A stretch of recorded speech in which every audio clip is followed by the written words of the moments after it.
I'm assuming, Mark, I'll let you say yes when we're live with that text.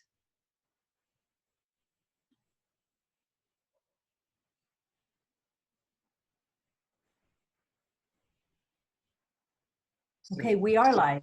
All righty. Well, welcome and good evening to our Nampa City Council meeting. Thank you for those of you that have joined us this evening.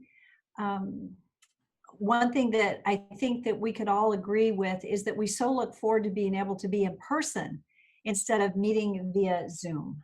But I'm thankful for the technology that we can continue to move forward. So as we get ready to get started this evening, our Councilwoman Jean Muching is going to open us in prayer, and then we will follow that with the Pledge of Allegiance. Thank you, Jean. Right. Heavenly Father, we thank you for the blessings, and we thank you for even the good in these really uncharted, difficult times. We pray for guidance, wisdom, peace, and hope. We pray for prosperity, that it comes back to our community with a sense of hope and purpose. We thank you for leaders who are navigating us through these really difficult times. We pray that your hand and your blessings are upon each and every one of us as we look to you for peace, promise, and understanding. We pray that you bless our community, bless our nation. We pray that you bless this meeting tonight. In your name, amen. Amen. Please join me for the pledge. I pledge allegiance to the flag of the United States of America and to the republic for which it stands, one nation, under God, indivisible, with liberty and justice for all. Jean, thank you so much. Appreciate that. And Victor, thank you for having a flag. That was wonderful. Thank you. So I guess we'll open with roll call. Rodriguez? Here. Bruner? Here. Muchie? Here. Levi? Here. Haverfield? Here. Bauer? Here. Awesome, we're all here. So I don't believe we have any, I am not aware of any proposed amendments to the agenda. Council, are you aware of any proposed amendments to the agenda this evening? Okay, so I'm not seeing any head shake that we are. So with that, then I would stand for a motion to approve the consent agenda as submitted. So moved. Second. Okay, it's been moved and seconded. Is there any discussion? Seeing none, roll call. Rodriguez?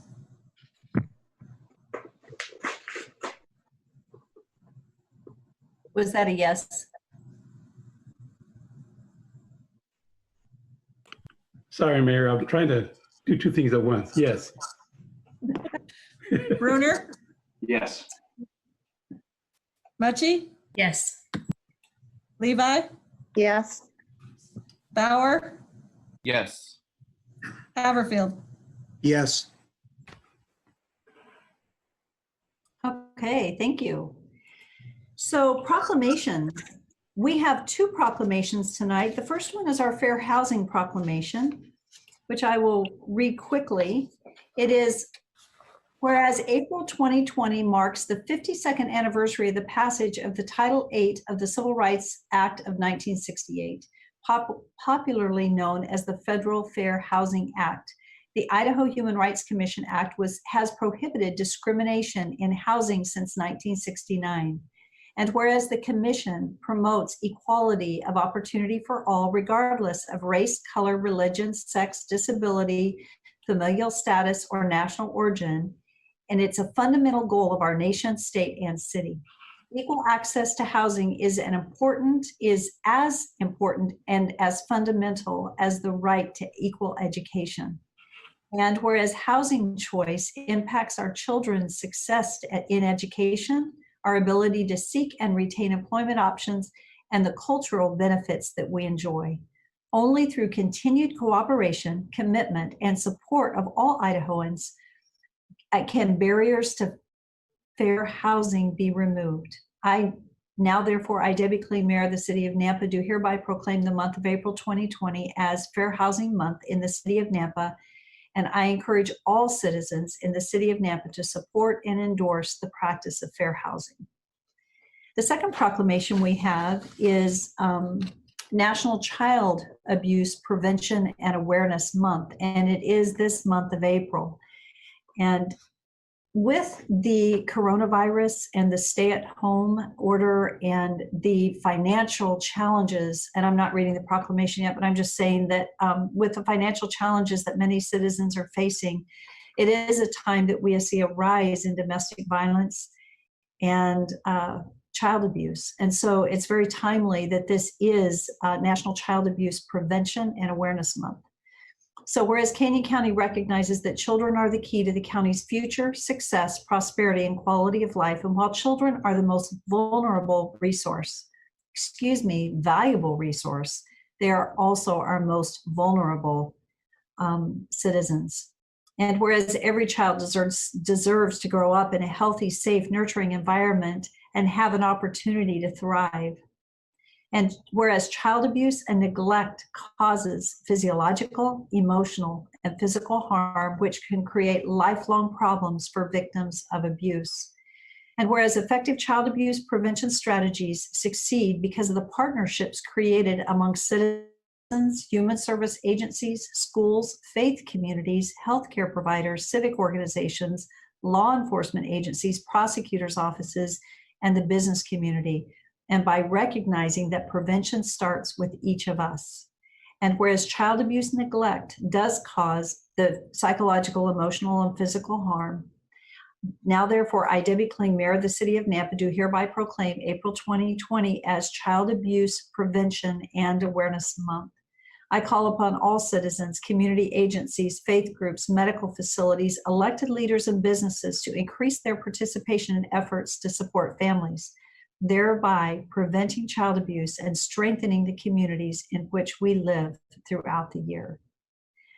As I read this, I think of 2C Kids Succeed. That is an organization that Jean has been very instrumental in launching, that is an opportunity for supporting children across Canyon County, and where the leaders in the various cities, but specifically Nampa and Caldwell with Mayor Garrett Nancolis, we've come together through 2C Kids Succeed to really help reduce the number of ACEs. And it's a subject in and of itself, but I appreciate, and those are, Jean, can you tell me what ACEs stands for? You can remind me. Yes, Mayor, Adverse Childhood Experiences. And those are experienced by?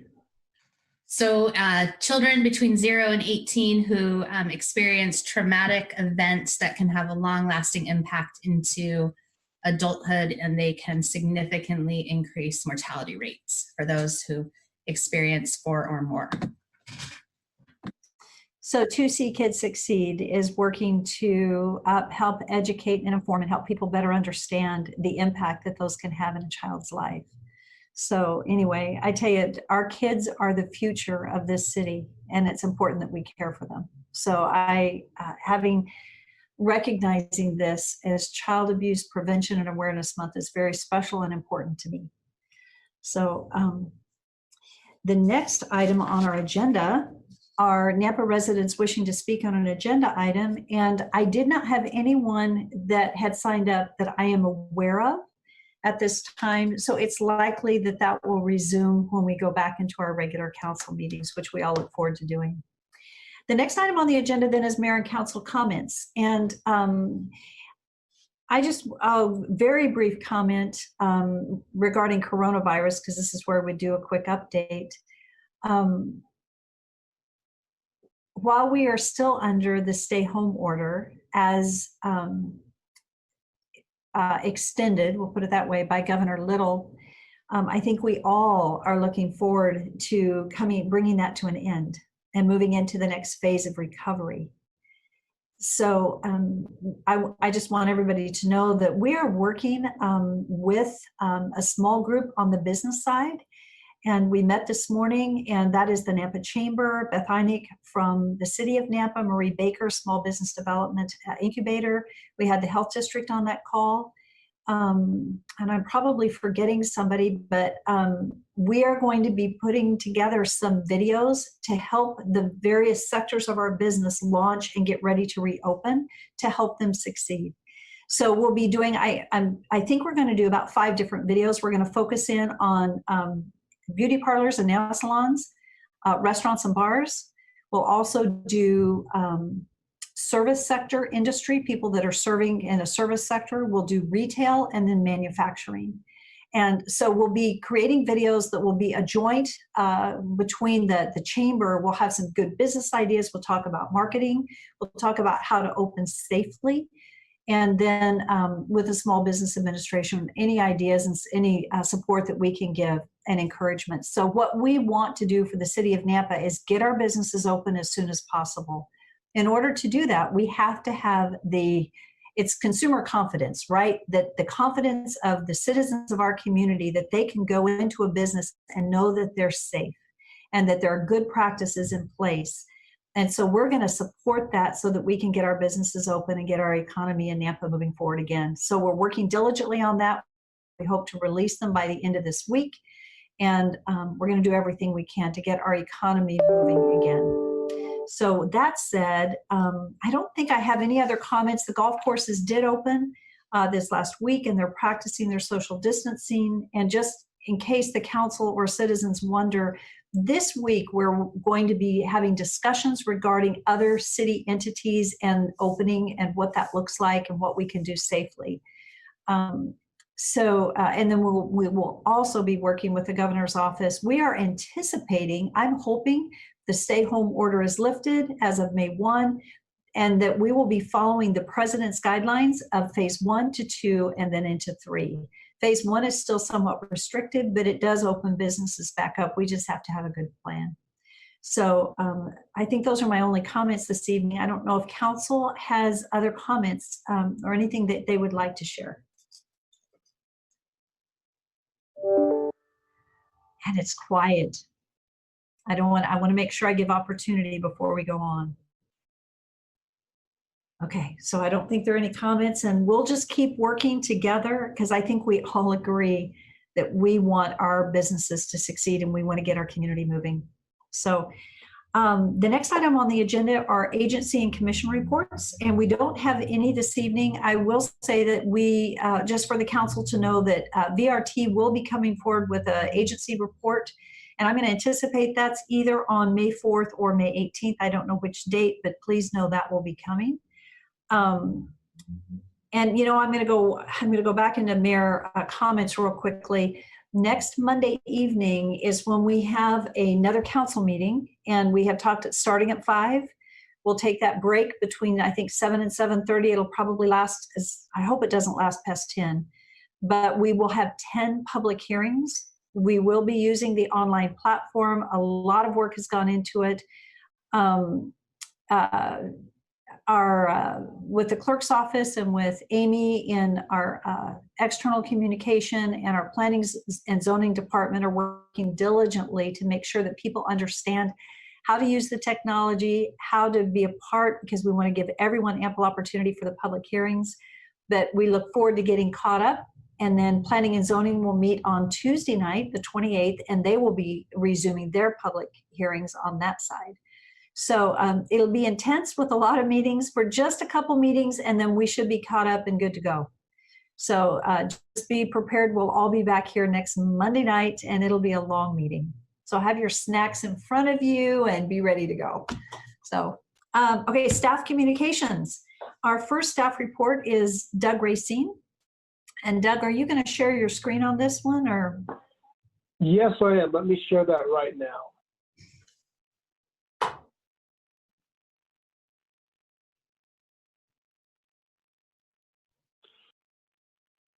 Okay, good evening, Mayor, councilors. Can you all, or some of you, see my screen?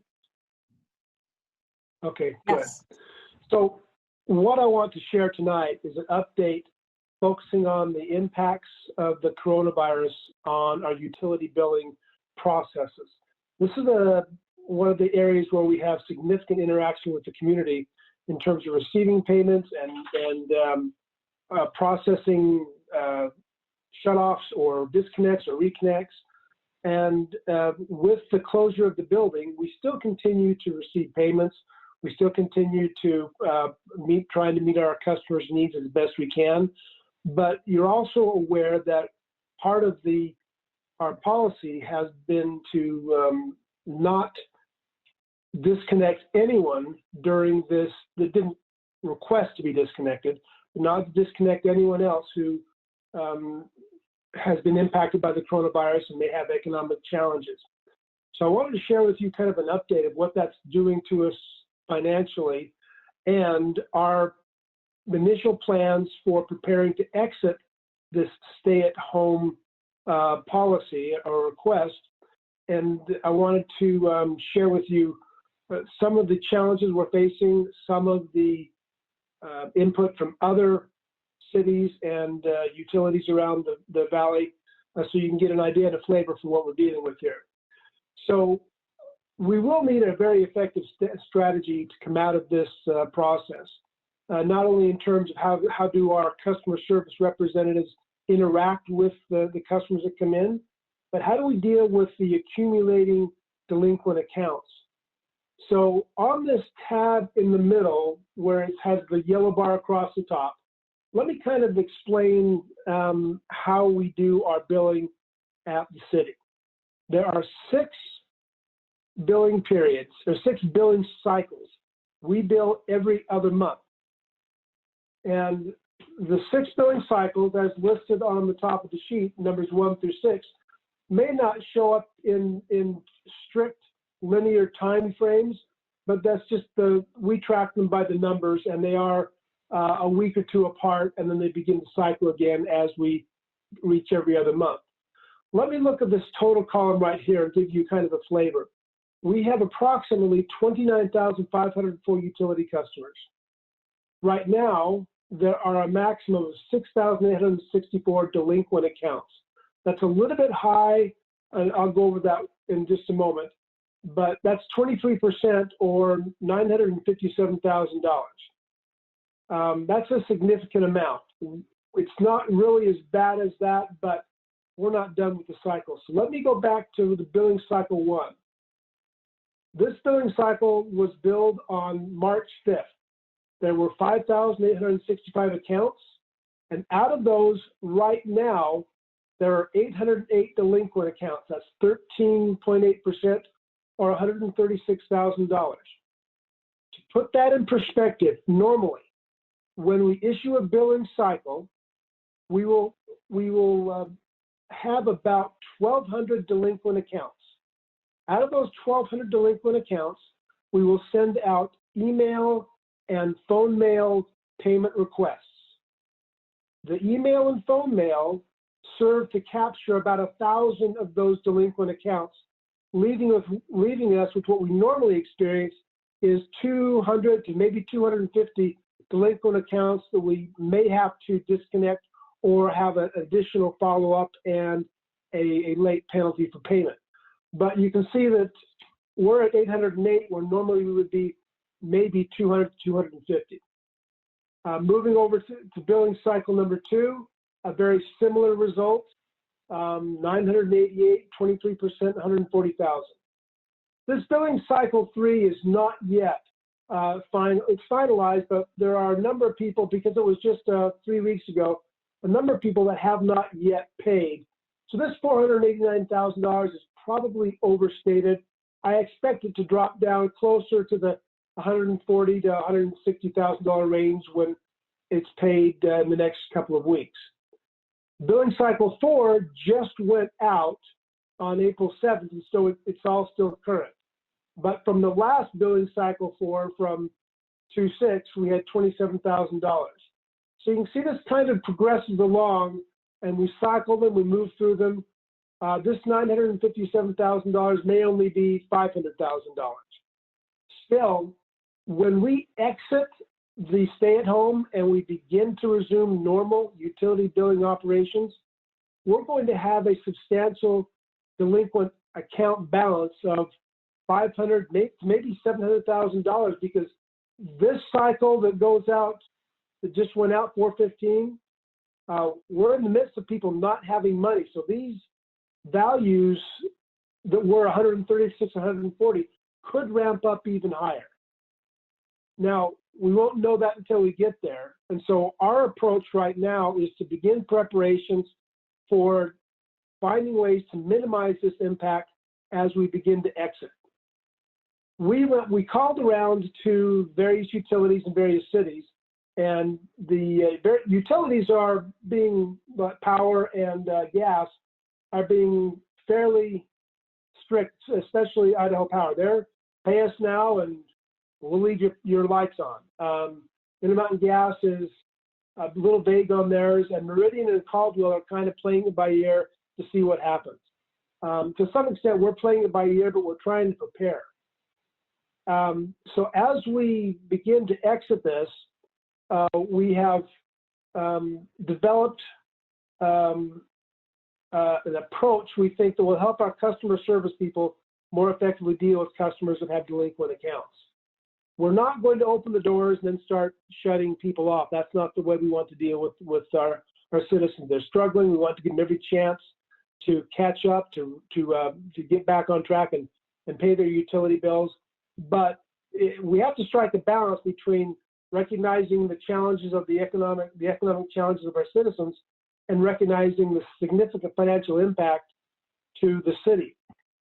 I don't have $1 million of reserves in the fund balance of utilities to cover that $957,000, if that's what it ended up being.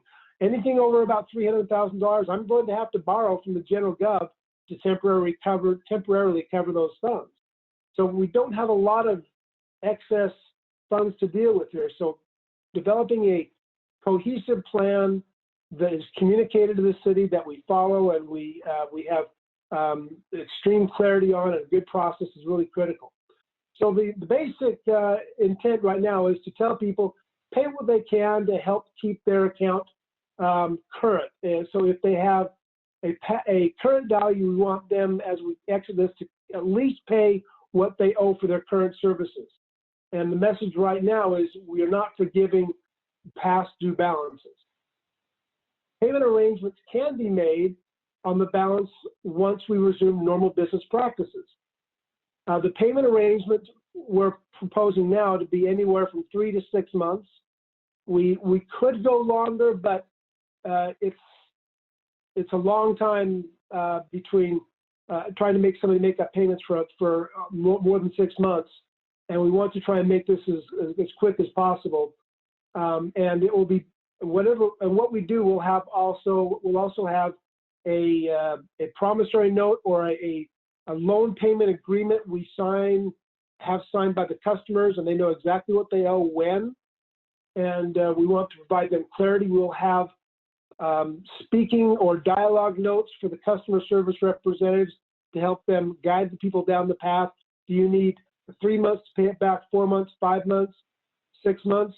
What I want to be very careful of, if we give a 6-month window and we open up in May, that puts people having potential disconnects right around the holidays.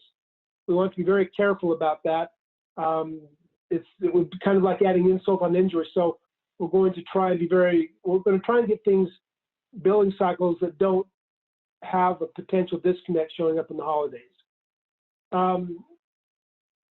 Now, what we also want to do is be very much closely coordinated with the mayor's office on giving them up-to-date information on the age they are, approval for loan recoveries that are greater than 6 months. So if somebody needs a year to pay, I think those are things that they're about beyond the norm that I probably take to the mayor's office and say, are you comfortable with this and how do we deal with it?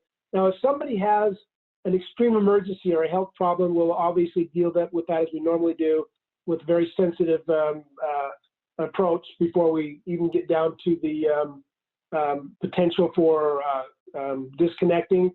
And debt forgiveness, if it is established and funded by the mayor's council, we'll have to develop a policy to determine who gets that and how it's applied and under what circumstances.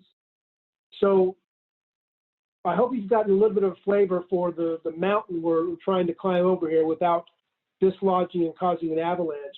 I think we can do it carefully, but if we don't begin to do it as soon as we begin to open our doors, then we're going to have some serious cash shortfalls. And I recognize that many customers are deeply struggling, but we still have to find a way forward to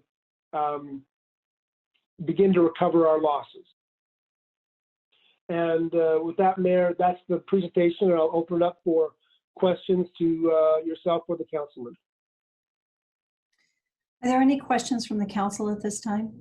Mayor Kling, Yes. Doug, this is Randy Haverfield. A little taken back this last week on the payables when I saw the impact fees roll through. Is that a normal Yeah. sequence yearly, or how does that take place? Well, normally we want to be doing that quarterly, and there'll be much smaller amounts. This had accumulated for a while. I'd intended to move that in smaller increments in earlier times, but we had difficulty with Wells Fargo getting the transfers to take place. It took me quite a while to get Wells Fargo in a position where they would allow us to make the transfers without causing great difficulty.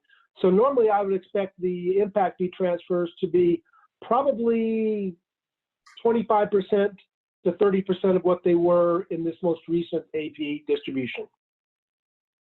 And they will happen once a quarter. Okay, it just caught me off guard. Looked like it caught you off guard a little bit as well. Well, for a moment it did. We've been accumulating the funds, so I had the money to transfer, but I forgot for a moment, and I thought, oh, where's all this AP that was a rather substantial AP, but it's just moving from our general depository to the impact fees. And we had already completed the reconciliations, so we knew exactly how much was available for spending. It was just moving it into the right buckets. Thank you, Doug. Thank you, Doug. Are there any other questions at this time? Seeing none, Doug, thank you for your report. It's appreciated. Okay, staff report, Tom Points. Evening, Mayor, Council. So I've got a few items on the staff report today. Jeff Barnes is going to talk at the end about the airport master plan. So I'll start off with the first item on the staff report, which is our automated meters. And so we've been installing automated meters in the city for a couple of years now. We're about halfway done, so 15,000 out of about 31,000. If you recall from last year when we did our budget presentation, we were going to accelerate this by doing some of these in-house. So we're just wanting to report out that we're making some good progress with the crews on getting these in. Phase 2 at the wastewater plant, we've got a 2-page flyer, gives you some high-level information at the plant. Just in summary, we're in budget and schedule on the project on all our phases. Something to note is Group E, which is our lab admin building. That'll open up tomorrow. Our bids will open tomorrow. Group F, which is our progressive design build, we're in our RFP phase and working with our committee. We're on schedule there. The next item I want to talk about is our traffic control public works policy. We've been working on this for a while, but the COVID-19 kind of helped us push this up to the front to finish it up. So this is a policy that we'd have in public works, and basically talks about 3 different types of traffic control situations in the city. An emergency situation is the first one. The second one would be traffic control for a city-sponsored event. And the third one would be a private party traffic control. So emergency traffic control, that's something that we will always take care of our customers when in the time of need during an emergency. Department or city functions are some of the parades that we have downtown that the streets crews and the police team up and help with the traffic control. And the third one, which is becoming more common now with the COVID-19, is the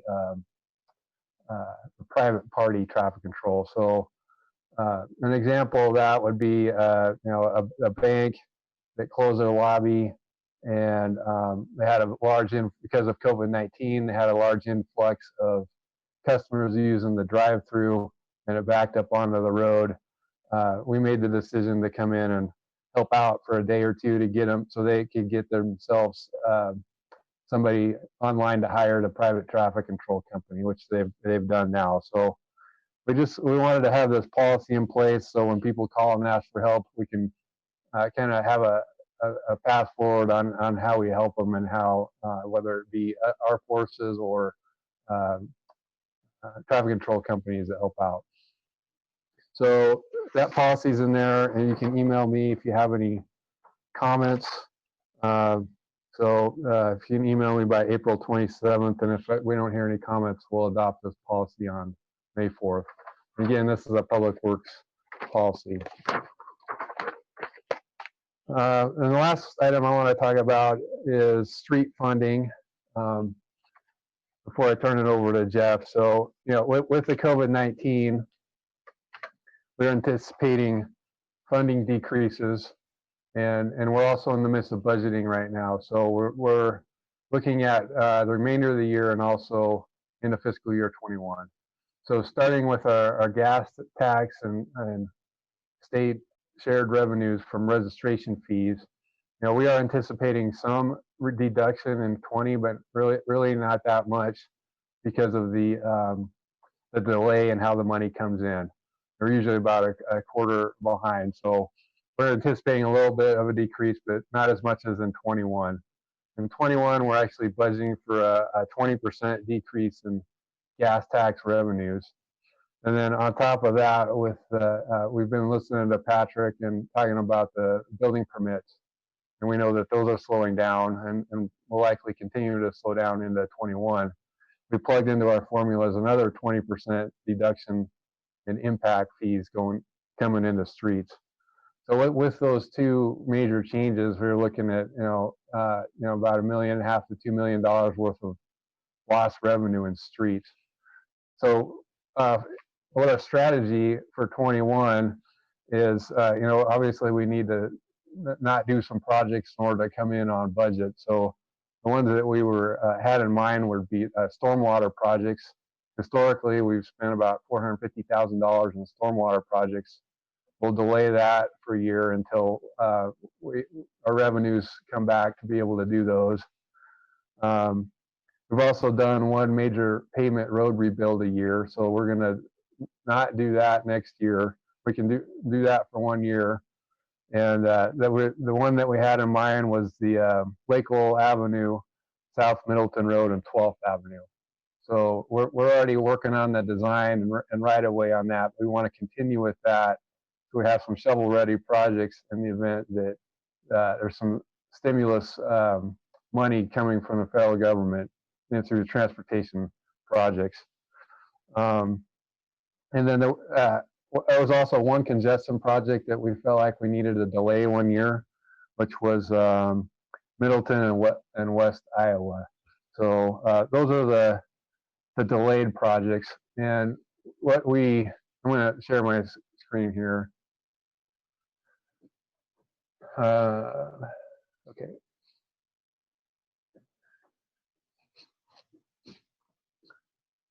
Hopefully you can all see that. This is right in your packet. It's this is a streets impact fee, and this is projections. So this is laying in the 20% decrease in funding that we are anticipating between 20 and 21, and then flatlining the revenue, because we don't know when this will come back. And then also laying in what we have for expenses for 20 and 21. As you can see, if we stop spending money on our congestion projects, our fund balance starts going up pretty quickly. That's because remember we raised the street impact fee by 6 times here a year ago. So those funds are still coming in.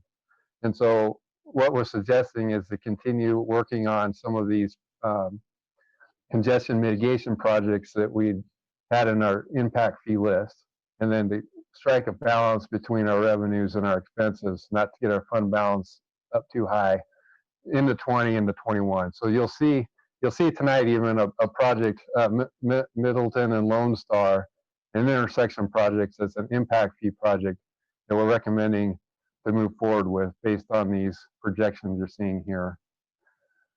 So basically, we've got about, we've collected almost, coming into the second year of collecting impact fees at a fairly accelerated rate with all the development that's happened, and our fund balance is going up. And so we're looking to continue and spend some of those on these congestion projects. So what we're planning and putting in the budget in 21 are, it's in your packet here, Midland Boulevard and Lake Lowell, Kings Road and Victory, and then Middleton and Lone Star, which is in the packet to talk about later tonight. Daniel's going to help present that one. Happy Valley and Stam intersection, there's some right-of-way and pad improvements in there that we can do. That's also on our impact fee list. Idaho Center Boulevard and Cherry, so that's a partnership project with Nampa Highway District. And then design and right-of-way for Franklin and Birch, design and right-of-way for North Side of Karcher. And then we had some funds to continue the State Highway 45 realignment. So this is the put a line 12 over to North Side. So we've got some momentum with the state and a commitment from them to put the project into the program for competitive grants or competitive across the state for funding. So that's kind of a summary of what we plan. You'll see that in your budget, but I did want, I guess, a summary of why we put this in there is that we know that the funding is going to be going down, and we do have a plan to adjust down our projects in order to account for that. But you still will see some moving forward on this impact fee list. So can I answer any questions about that?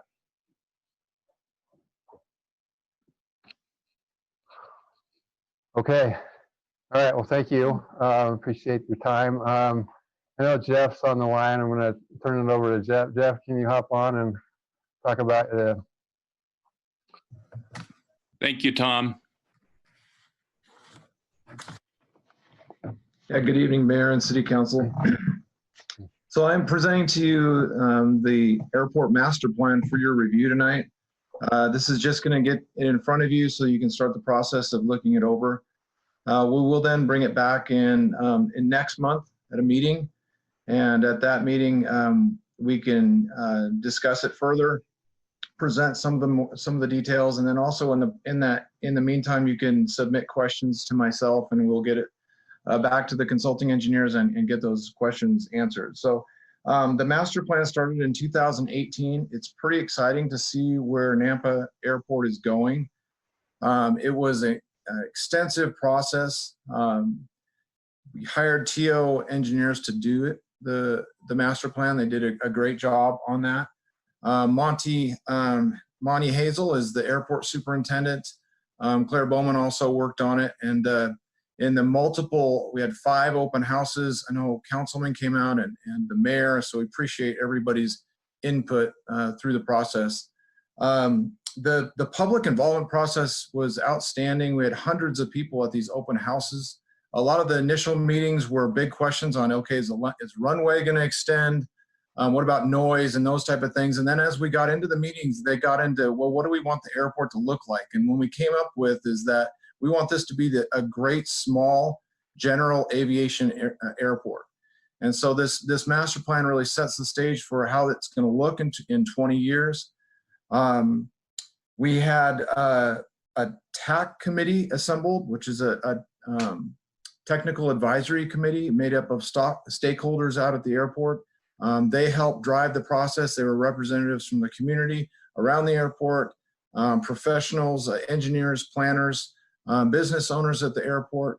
And what you have before you tonight is encapsulates that 1.5 to 2-year effort. So we would appreciate any comments you have or suggestions. We're also sending the document out for review to the TAC committee and those who attended the open house process, and also the airport community to get their final comments. The FAA was involved throughout this too. So that last process, about the last several months, was FAA doing a final review, and they've looked at it and given their stamp of approval also. So with that, we'll bring it back in a month. And in the meantime, if you have questions, you can send them to me. So do you have any questions tonight? I don't see any this evening, but Jeff, Thank you. Thank you very much. And so council, if you have any questions before our council meeting in May, or about a month from now, please feel free to reach out to Jeff. And Jeff, I really appreciate you getting this out to the people that attended the open house meeting so they get the opportunity to see the final product. So thank you it was great work that was done. Very collaborative process, and you guys did excellent in the presentations and all the multiple meetings that took place. So thank you. Thank you for that. Thanks. So that is the end of our staff report meetings. So the next section on our agenda is new business. As we step into the new business section of our meeting, our first two action items are actually waiver approvals to allow on-premise beer and wine sales that are within 300 feet of a church, and we have two of them. And before we step into them, I would like to give Doug Waterman, our legal counsel, the opportunity to open us up and share with us anything that he thinks we might need to know as we step into these two decisions. Doug, thank you for an update. All right, good evening, Mayor and Council. Just wanted to go through a brief overview of what these items are. So as you know, for liquor, beer, or wine sold by the drink, which means it's being consumed on premises, if that location is going to be within 300 feet of a school or church, it requires that council waive the 300-foot requirement found in state code. You will have noticed on the council agenda that the two locations that are here at 5.1 and 5.2 also have off-premises beer and wine licenses that they've applied for, but the 300-foot requirement does not apply to off-premises sales. So in that case, we're talking about selling retail the way that a Fred Meyer or an Albertsons would, and the 300-foot requirement limitation does not apply. The way the 300-foot rule applies, our city code refers to state code and says that the limitation found in state code applies. The limitation there is substantially similar for all three types of licenses, whether it's liquor, beer, or wine, which is that no premises may be licensed to sell any of those three things if it is within 300 feet of a school or church or other place of worship without authorization of the city council. Some jurisdictions have had their authorization codified, such as Boise, where for schools it's still 300 feet, for churches it's 150 feet. It doesn't appear that they do waivers. The way NAMP has done it in the past is to assess on a case-by-case basis and decide whether or not a waiver is appropriate. The waiver is assessed on a case-by-case basis. Both the default rule and the waiver are equally appropriate. It's a discretionary item for council. The main consideration in terms of rationale just applying the rules to various premises equally.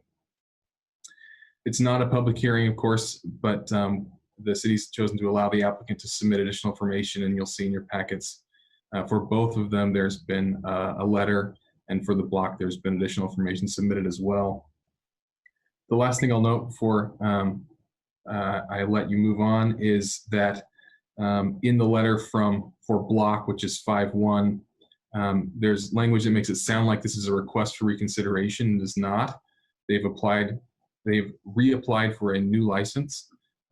There's no request for reconsideration, as that term is generally used in the land use context for denial of an alcohol license. So in this case, they have reapplied. They feel that there's new information relevant to their license that justifies a reapplication. So those are the two items before you tonight, are 5.1 and 5.2. They are both for on-premises consumption of beer and wine. They're not for liquor. They're also not for off-premises, because those the 300-foot requirement doesn't apply to those, and council's already approved those in the consent agenda. So if there are any further questions, I'm happy to answer them, but I'm convinced that I've given a good scope and look forward to the deliberation. Doug, if I may, on 5.2, I thought there were more than one church involved. And I did not see responses from those other churches. Is that true, or? Mayor, Councilman Bruner, yes, that is true. There are 3 for that particular licensed location. A certified letter was sent to all 3 requesting input, and we received no input. An email follow-up was also sent requesting input, and we received no input. So for that particular licensed premises, those churches have been given notice that this would be before you and have chosen, for whatever reason, not to provide any input for or against.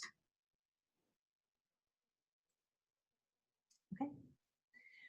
All right, so we're going to go to 5.1 at this time. Doug, thank you very much for providing that overview as we step into it. It's appreciated. So what I'm going to do on each 5.1 and 5.2, I'm going to read the letter and that came on behalf of the applicant. I'm going to do that as a courtesy to those listening. And since they took time to provide us with the letter, I'm going to read the letter. And then I'll just mention the type of response that we've received. So item 5.1 is an action item. This is to approve a waiver to allow on-premise beer and wine sales within 300 feet of a church or school for Hutchings Enterprise DBA. The Block is the name of the location, is located at 215 14th Avenue South in downtown Nampa. The letter we received is says, Dear Madam Mayor and council members, we are requesting your support for a beer and wine license for our restaurant, The Block at 215 14th Avenue South in our beloved downtown Nampa. And we urge you to grant our request for a waiver. As Nampa City officials, you are elected by popular vote, and thus you are tasked with representing the community as a whole. During this most recent special council meeting on April 15th, it was very clear that the council was united in ensuring both the safety of our citizens and the recovery of our small business community. For that, we are grateful. We left our last meeting surprised and hurt both by your decision and that it seemed that the church's message of no contest had been made out of duress. Since that time, we met with the pastor of the church, Rick Bray, to understand any apprehension that he or his congregation may have toward our restaurant and to ensure that we do everything possible to be good neighbors. Rick assured us that the church had no issue with our restaurant serving beer and wine and that he appreciated the improvements that we had done to the building and that he and his congregation supported our efforts for growth. Attached is a letter of support provided to us by the church. We understand the importance for several of you to remain consistent in your decisions, and thus we implore you to consider the church's support or opposition as a deciding factor. Since our last meeting and prior to the COVID-19 pandemic, at the urging of the mayor and others within the community, we increased the hours of our restaurant to Wednesday through Friday for lunch and Friday evenings for dinner. While we saw great support from the community, this change has unfortunately not been profitable, primarily due to our inability to sell beer and wine.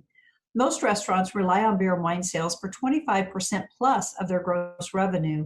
Additionally, it acts as a driver to bring patrons in the door. On a daily basis, we had customers reaching out via phone, Facebook, Instagram, and in person to see if we offer these products. These constant requests, 350 plus community members that signed the attached petition, and the outpouring of support emails included in your packet further illustrate the Idaho State Department of Commerce's survey finding that it is the desire of the Nampa residents, your constituents, for more restaurant and pub options. Without the ability to sell beer and wine, our restaurant is being passed up. Additionally, as many of you know, the lifeline for our business is our catering services. And as the future of mass events is unclear, the importance of profitability within our restaurant is critical. If things remain the same into early June, we estimate our current loss to be upwards of $150,000. Past June may be catastrophic. Your decision today may decide the long-term fate of our small business. Finally, another frequent request from the Nampa community is family-friendly outdoor dining and gathering places. Every step we have taken in building our business has been with the goal of creating exactly that. We've added a significant amount of covered outdoor seating that should provide downtown with the largest patio area to date. Our hope is that this patio will provide yet another reason for Nampa families to support Nampa business. While it may seem arbitrary, expanding our drink options funds these expensive improvements. We hope that given the support of the church and the community, you'll assist with the growth and longevity of our business by granting our request for waiver. Thank you, and we look forward to your decision. Sincerely, Adam and Whitney Hutchings, H&M Meats and Catering, and The Block. As mentioned in the letter, there is an attached letter from the Bible Pentecostal Church. And since it's here and it's short, I'm going to go ahead and read it. So to whom it may concern, I'm writing this letter to the City Council of Nampa on behalf of our neighbors, H&M Meats. We, as the Bible Pentecostal Church members, ask the City of Nampa to consider the denial. We, as the Bible Pentecostal Church members, ask the City of Nampa to reconsider the denial of H&M Meats' ability to sell adult beverages at their restaurant. Our protest of the V-Cut Lounge was due, in fact, to the fact that it is solely a liquor and cigar establishment with the primary purpose of selling those two items, and we still feel that way. On the other hand, we have no problem with H&M Meats selling wine and beer at their restaurant because it is not their primary draw. Not everyone that visits their establishment is going to drink alcohol. Most restaurants that serve dinner in Nampa serve alcohol. Even though we don't drink, we obviously still visit those restaurants. We feel that H&M Meats should have the opportunity in the downtown area, have the same opportunity in the downtown area. Our church is extremely happy with having such great neighbors, and we would be grateful for the City Council to reconsider H&M's request and grant them the ability to grow their business in the downtown economy. Thank you for your time. Pastor Rick Bray with Bible Pentecostal Church. In addition to the letter from the church and the cover letter, we received, in your packet, you will see the 42 letters that were enclosed and the petition signatures that were there of 352 signatures. So at the time, that's the conclusion of what I wanted to share. And so, yes, Councilman Rodriguez. Excuse me, I'm sorry I interrupted like that. Mayor, I was against this proposal at the very beginning because of the fact that there was a church. Now there are 3 churches there. And I'm not in favor of businesses like this close to churches, but since Mr. Bray, or Pastor Bray, did propose that he felt it was okay, and that I know these businesses are suffering. I know Hutchinson's are suffering, and I don't want to hold them back anymore. So I'm going to make the motion to approve the waiver for the block Hutchinson's Incorporated. Mayor, I second that. Okay, it's been moved and seconded. Is there any further discussion? Mayor, yes, I'll make comment. I will be voting affirmative on this. I just want to make it clear that number one, we look at each one of these individually. The Hutchins are highly respected business owners. There's no question about that. And the affirmation of the Bible Pentecostal Church, that'll be the second reason I'll be voting for it. I just want to make it very clear at this point. I realize there's always exception, but I don't think in the future I would ever allow a liquor license. This is a beer and wine license, and there's a big difference. Liquor license in a restaurant, I don't see a need for that, whether it's close to a church or not. So, but I will be voting in favor of this, and so that's it. Mayor, Yes. I will also be voting in favor of it for a lot of the same reasons that Darrell just said, and also I feel like it's like a full street away from the church as well. Even though they are connected, the entrance is there's a good distance between the 2 entrances. When I look at this when you look at, how close they are. So I agree with exactly what was said. Also, I think you got to take each case individually and actually look at, how close they actually are. And, are they on separate sides of the block? Which way are they coming into their entrances and things like that? So I will also be voting in favor. Okay. Are there any other comments? Okay, hearing none. Debbie, roll call. Brunner, Yes. Levi, Yes. Haverfield, Yes. Bauer, Yes. Mucci, Yes. Rodriguez. Yes. Okay. The next item, 5.2 on the agenda, is an action item, and this is to approve the waiver to allow on-premise beer and wine sales within 300 feet of a church or school for Pantera Market 4 Inc. It's located at 1303 2nd Street South. And I'm going to begin by reading the letter that we received.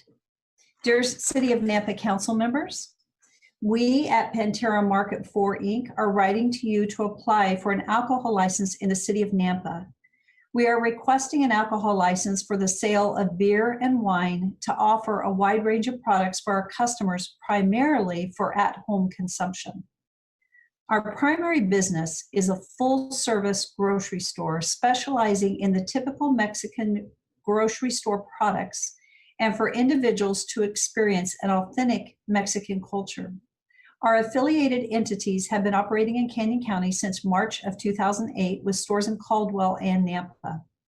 Since we are a grocery store, we offer alcoholic beverages to our customers in addition, we are a restaurant and we provide our customers with beer, as is common in the dine-in restaurant industry.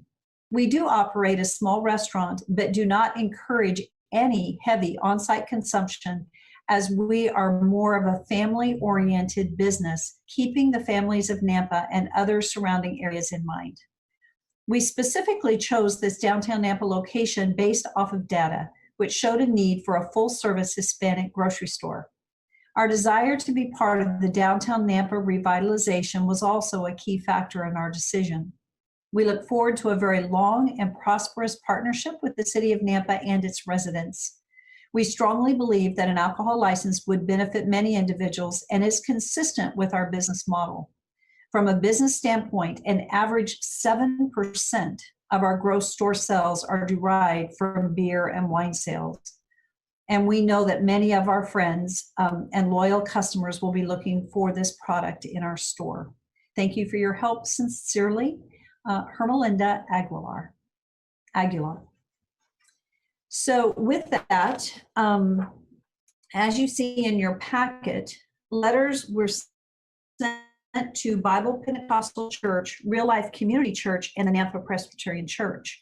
In addition to that, an email follow-up took place to them. We did not receive any comments back. As you know, a comment is not required. If they wanted to oppose it, they could write a letter in opposition. They've chosen not to, but they also haven't written a letter of support, so there has been no communication.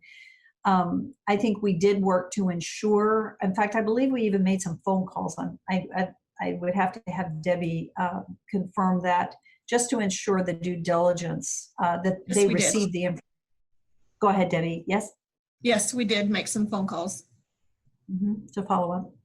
So we've done the due diligence and we received, we did not receive anything back from anyone on this particular application. Mayor Kling, Yes.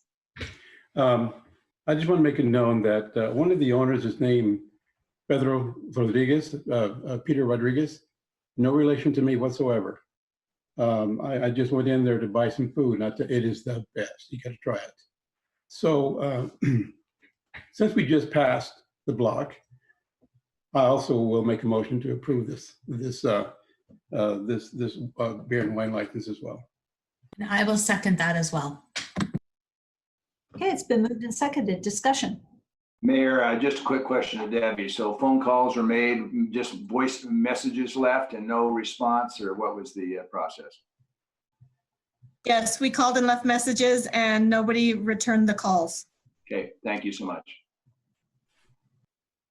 And also, Darrell, if I could, Mayor, when I was there the last weekend, they did say that they had gone to the neighbors, their neighboring stores and businesses, and very excited with Flying M. But they're pretty excited. They're from Utah, and I got to tell you, it's a nice, clean grocery store and restaurant. And so I was tickled to death to see that they were there. So I think they've done their diligence on this issue.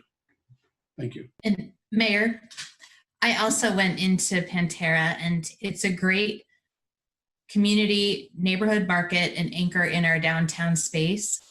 And to Councilman Rodriguez's point, it's exceedingly clean, well kept, and really just creates a place for people to come in and grab some food, grab some groceries. And I think since it is beer and wine, I'm in support. Are there any other comments? Roll call. Bruner, Yes. Levi, Yes. Haverfield, Yes. Bauer, Yes. Mucci, Yes. Rodriguez. Yes. I wish both of these businesses wonderful success, and it's great to have restaurants in our downtown opening and also a grocery store in our downtown. So we wish them both great success. So item 5.3 on the agenda. This is an action item, and it is to approve the intergovernmental agreement to establish a service area for the collection and expenditure of development impact fees for the City of Nampa Fire Department and the Nampa Fire Protection District systems. It's been reviewed by legal. There is a cover letter that was attached, and hopefully you all have had an opportunity to read that, really explaining what it is, and that was included in the packet. So I think Kirk Carpenter is with us this evening. I don't know if Kirk would like to speak to this. I know he's on there. There we go. Hi. Whoops, there, Mike. Yep, there we go. So, yes, this is just an MOU or an interagency agreement between us, the county, and the fire district. Basically allows the city to use the collected impact fees from the county areas that are provided or that are serviced by the fire district. So I don't know if Doug Waterman wants to speak to it at all, or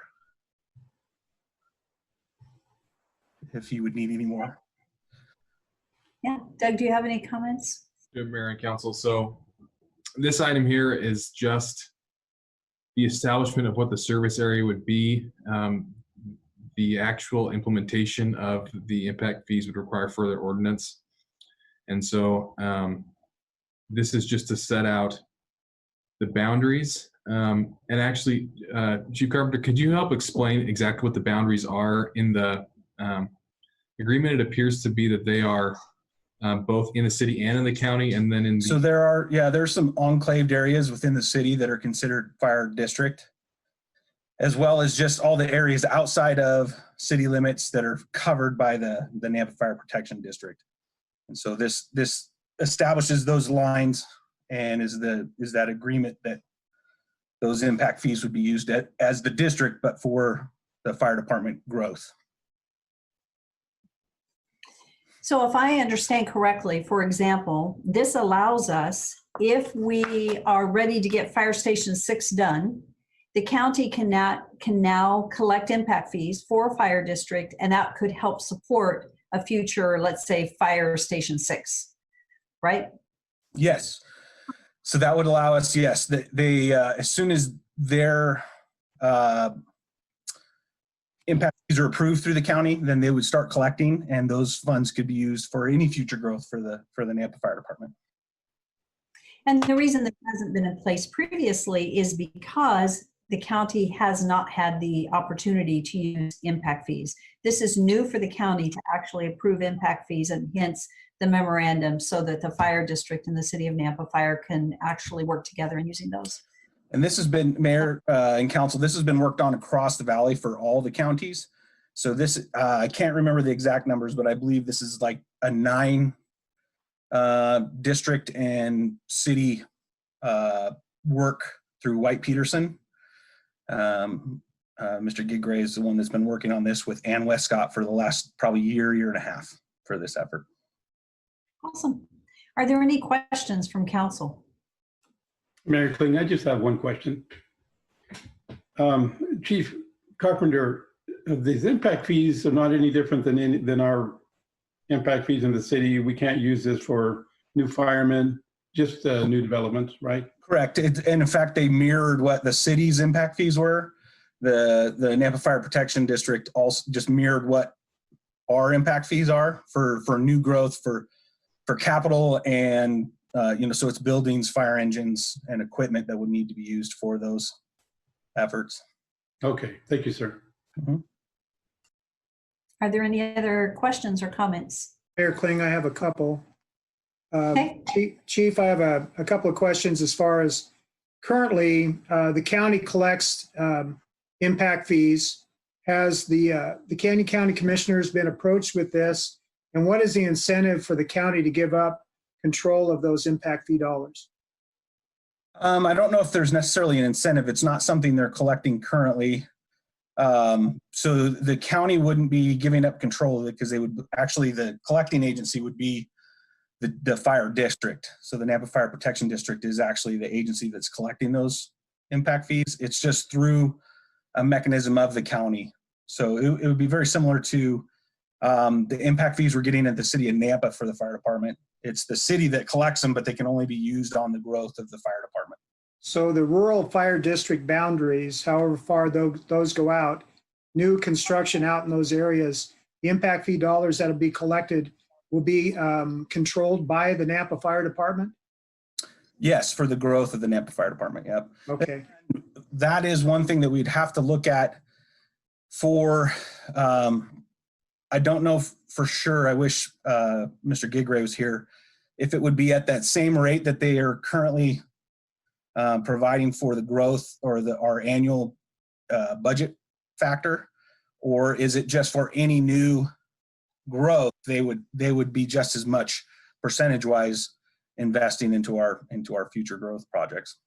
Okay, the current members of the Impact Fee Advisory Committee, I believe I sit on that as a member. So that is the committee we're talking about, correct?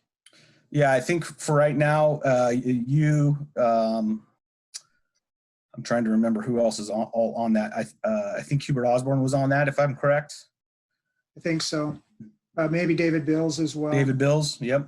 Okay, so the capital improvement plan that's been developed through that with the advisory committee, going forward, are we stating that there won't be two separate set of impact fees? Pardon me? Yeah, so what I would look at it as the chief of the fire department, I would look at it as one, I have this much money in impact fees. It wouldn't be separated from the city of Nampa versus the fire protection district. It would be, this is the full amount we have of impact fees. Okay, so the vote of the rural district commissioners, as far as in what they see as important growth areas, if it's contrary to what the Nampa Fire Department or the advisory committee that's working for the city of Nampa, if it's contrary, will there be the potential for conflict as far as in conversational form with them? Yeah, I could see where, I couldn't see that being a problem anywhere in the near future, because their future goals are the same as the city's currently with Station 6 and 7 and 8. I guess in the future, there could be areas of opportunity where there could be disagreement, if we needed a specific kind of apparatus over another. We definitely would want to work with our legal and their legal to set the rules, I guess you could say, when it comes to those large growth purchases. But I would suggest they're probably going to just go in line with the strategic growth plan as the city is. comes to the. And again, if I go back a couple of years with the conversations that we had with the rural fire commissioners, when we were looking at consolidating the rural with the Nampa local, they had no desire to see the quick response vehicles, that approach, the alternative response, smaller vehicles that we've since purchased, or at least you're now utilizing. They didn't see the value in that. I believe hopefully now they've seen that there's a true value in having those more streamlined vehicles that don't wear and tear the bigger apparatus. So again, giving up control of the local fire department, I don't have any interest in that. If you're telling me that the memorandum of understanding is that you, our local fire department, would have control over the decisions that are being made ongoing with the rural fire department being involved with helping to finance, I'm all for that. I don't have a problem with it, growing our geographic boundary that way.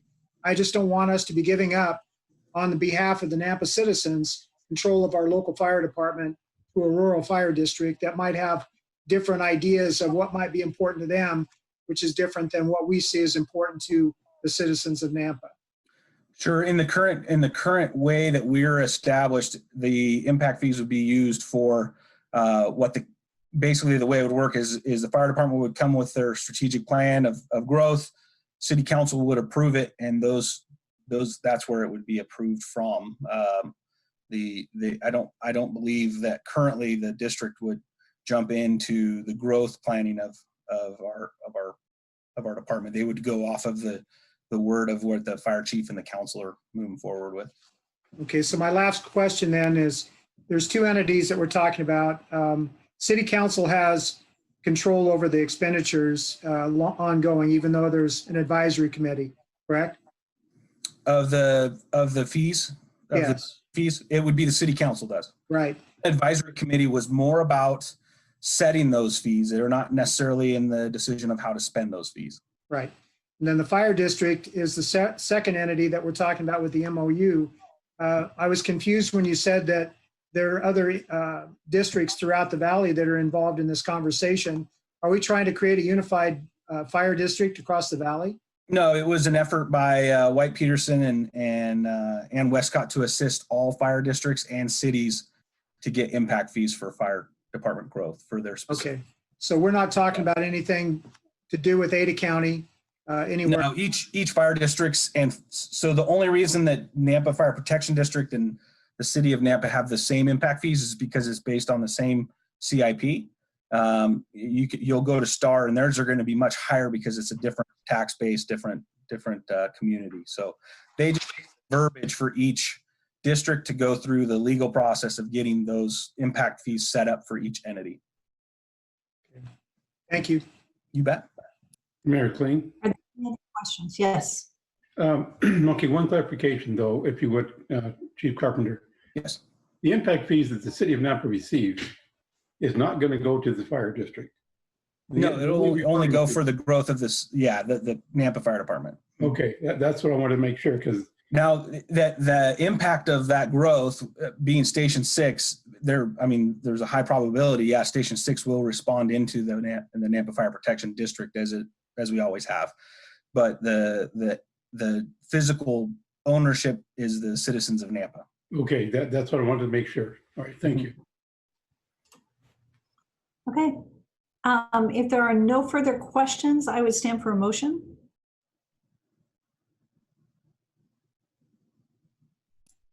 Mayor Kling, I'll go ahead and make the motion to allow you to sign this memorandum of understanding as presented to us this evening. I'll second that. It's been moved and seconded. Is there any further discussion? Hearing none, roll call. Rodriguez, Yes. Mucci, Yes. Levi, Yes. Bauer, Yes. Bruner, Yes. Haverfield. Yes.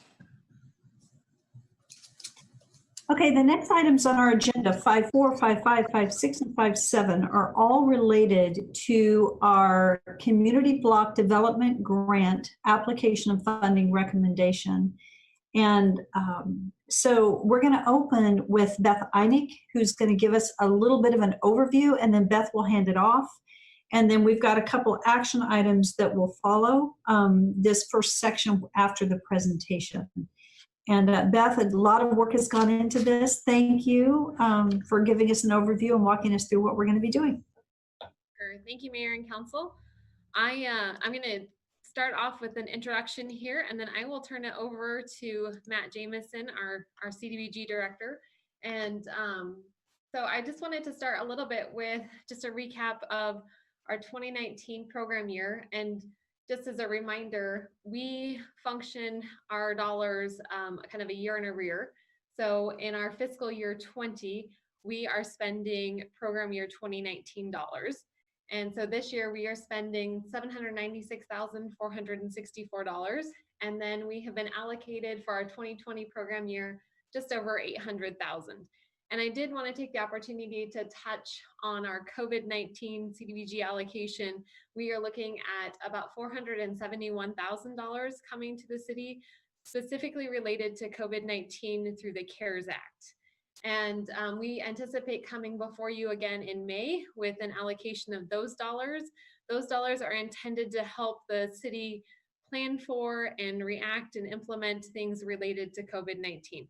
So in conjunction with the Nampa Ready Group, we're looking at things such as the food access, business continuity, utility and rental assistance, youth services, and then certainly the administrative support that the city may need to be able to implement these types of programs and just be that responsive entity to the community at large. So we, while the conversation tonight is really focused on that 2020 program year allocation, we did want to just kind of give you that prelude to what the COVID-19 dollars may include, because it certainly impacted how we looked at the public service components for our 2020 allocation. We really focused the public service pieces on things that we knew were a long-term community need and the continuation of some programs that were just getting started in 2019 here. And Matt will certainly go into that a little bit more. But we felt that some of the public service items that are not being recommended for funding are probably actually better candidates for our COVID-19 dollars, because we know that there are emergent needs right now that are programs that we would look to fund with these stimulus dollars. So I just wanted to kind of give that highlight as we got started here. And then I have to find my mouse. So on the 2020 program year changes, a lot of what you'll see and you saw in your packets is really similar to programs that were funded in our 2019 allocation. But I wanted to highlight just two things that are different. And one of them is the creation of a housing affordability bucket.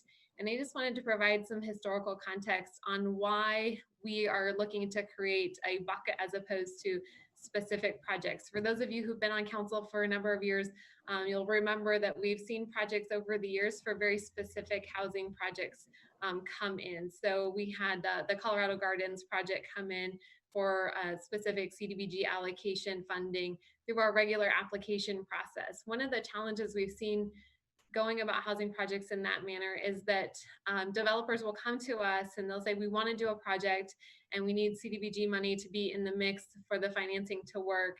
They'll look for our allocation as one of their first steps in the process because of our timeline. So these dollars that we're allocating tonight won't get spent until February of 2021.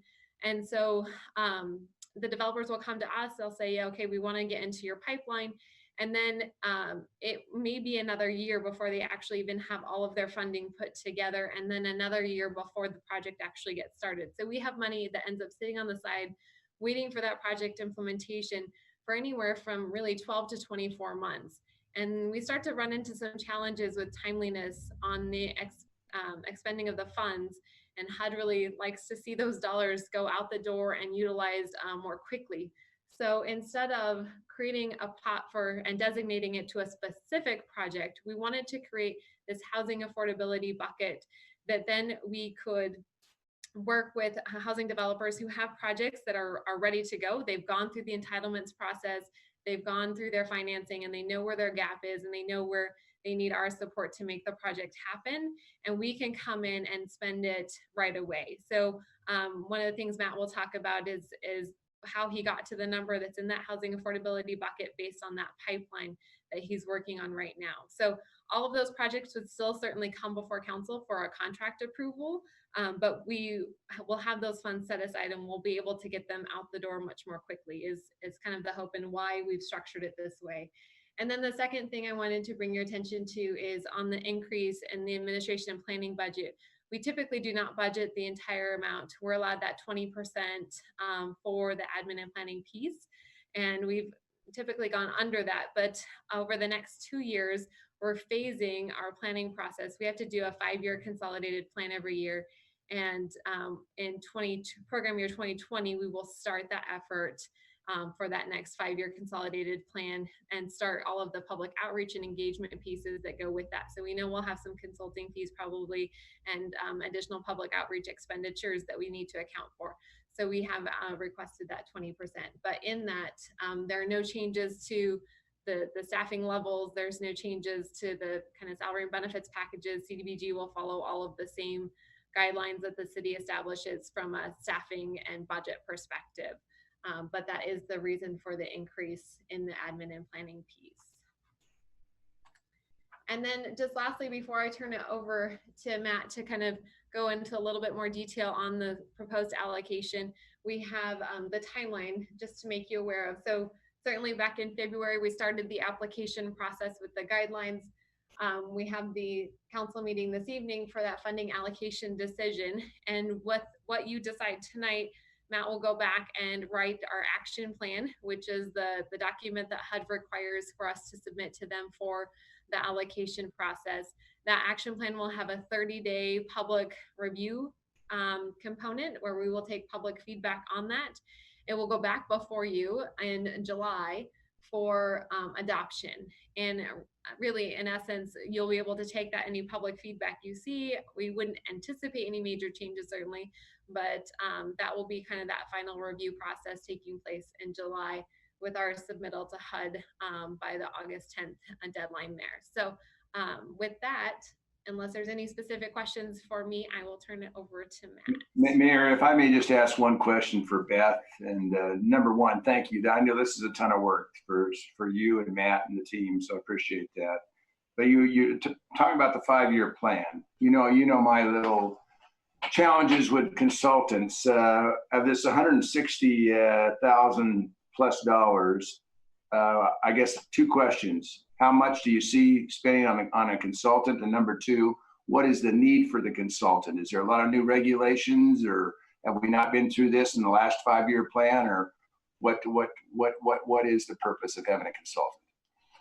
Mayor and Council, the need for the consultant is really the bandwidth capacity. So certainly some of that work we could probably do with staff time, but we don't have staff time available to do it, right? We don't have capacity within the staffing because we keep the staffing as minimal as possible to just meet the regular annual requirements, right? Because this is only something that happens every 5 years.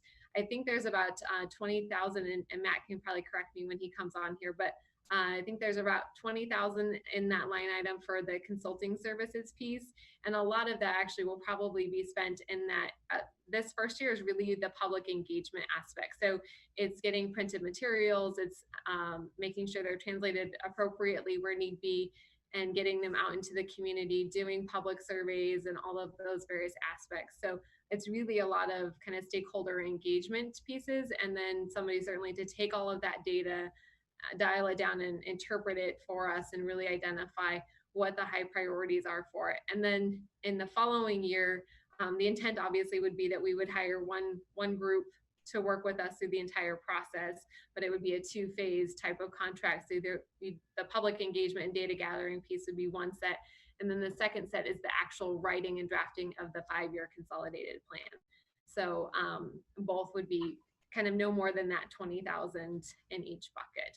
And I think there's also an impediments for fair housing analysis that is done as part of that as well. And that's something that we would partner with our regional cities on. So all of the cities in the Valley, there's 4 of us that receive CDBG money that all have to do the analysis to fair housing work that's typically done with the consolidated planner in the similar timeline. So that would be part of that as well. Thanks, Beth. Well explained. Appreciate it. Okay, Matt.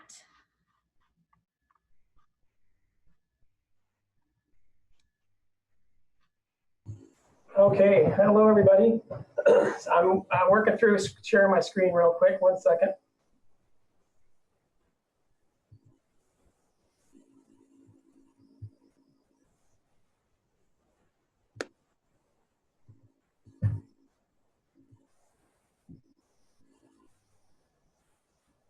Are you all able to see that screen? No, we are not. Okay, 1 second.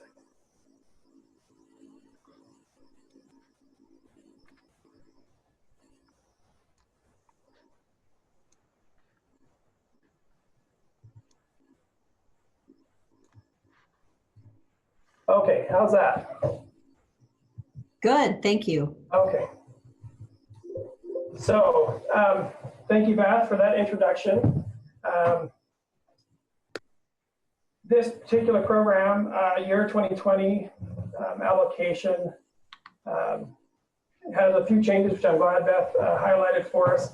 For a couple of you, this is a new thing. For the rest of you that have heard this every year, I apologize, but I'm going to cover a real quick background on the CDBG program, just as some due diligence measures. The CDBG block grant came out of the 1974 Community Development Act. That block grant money is meant to provide annual grants on a formula basis to both us and state governments.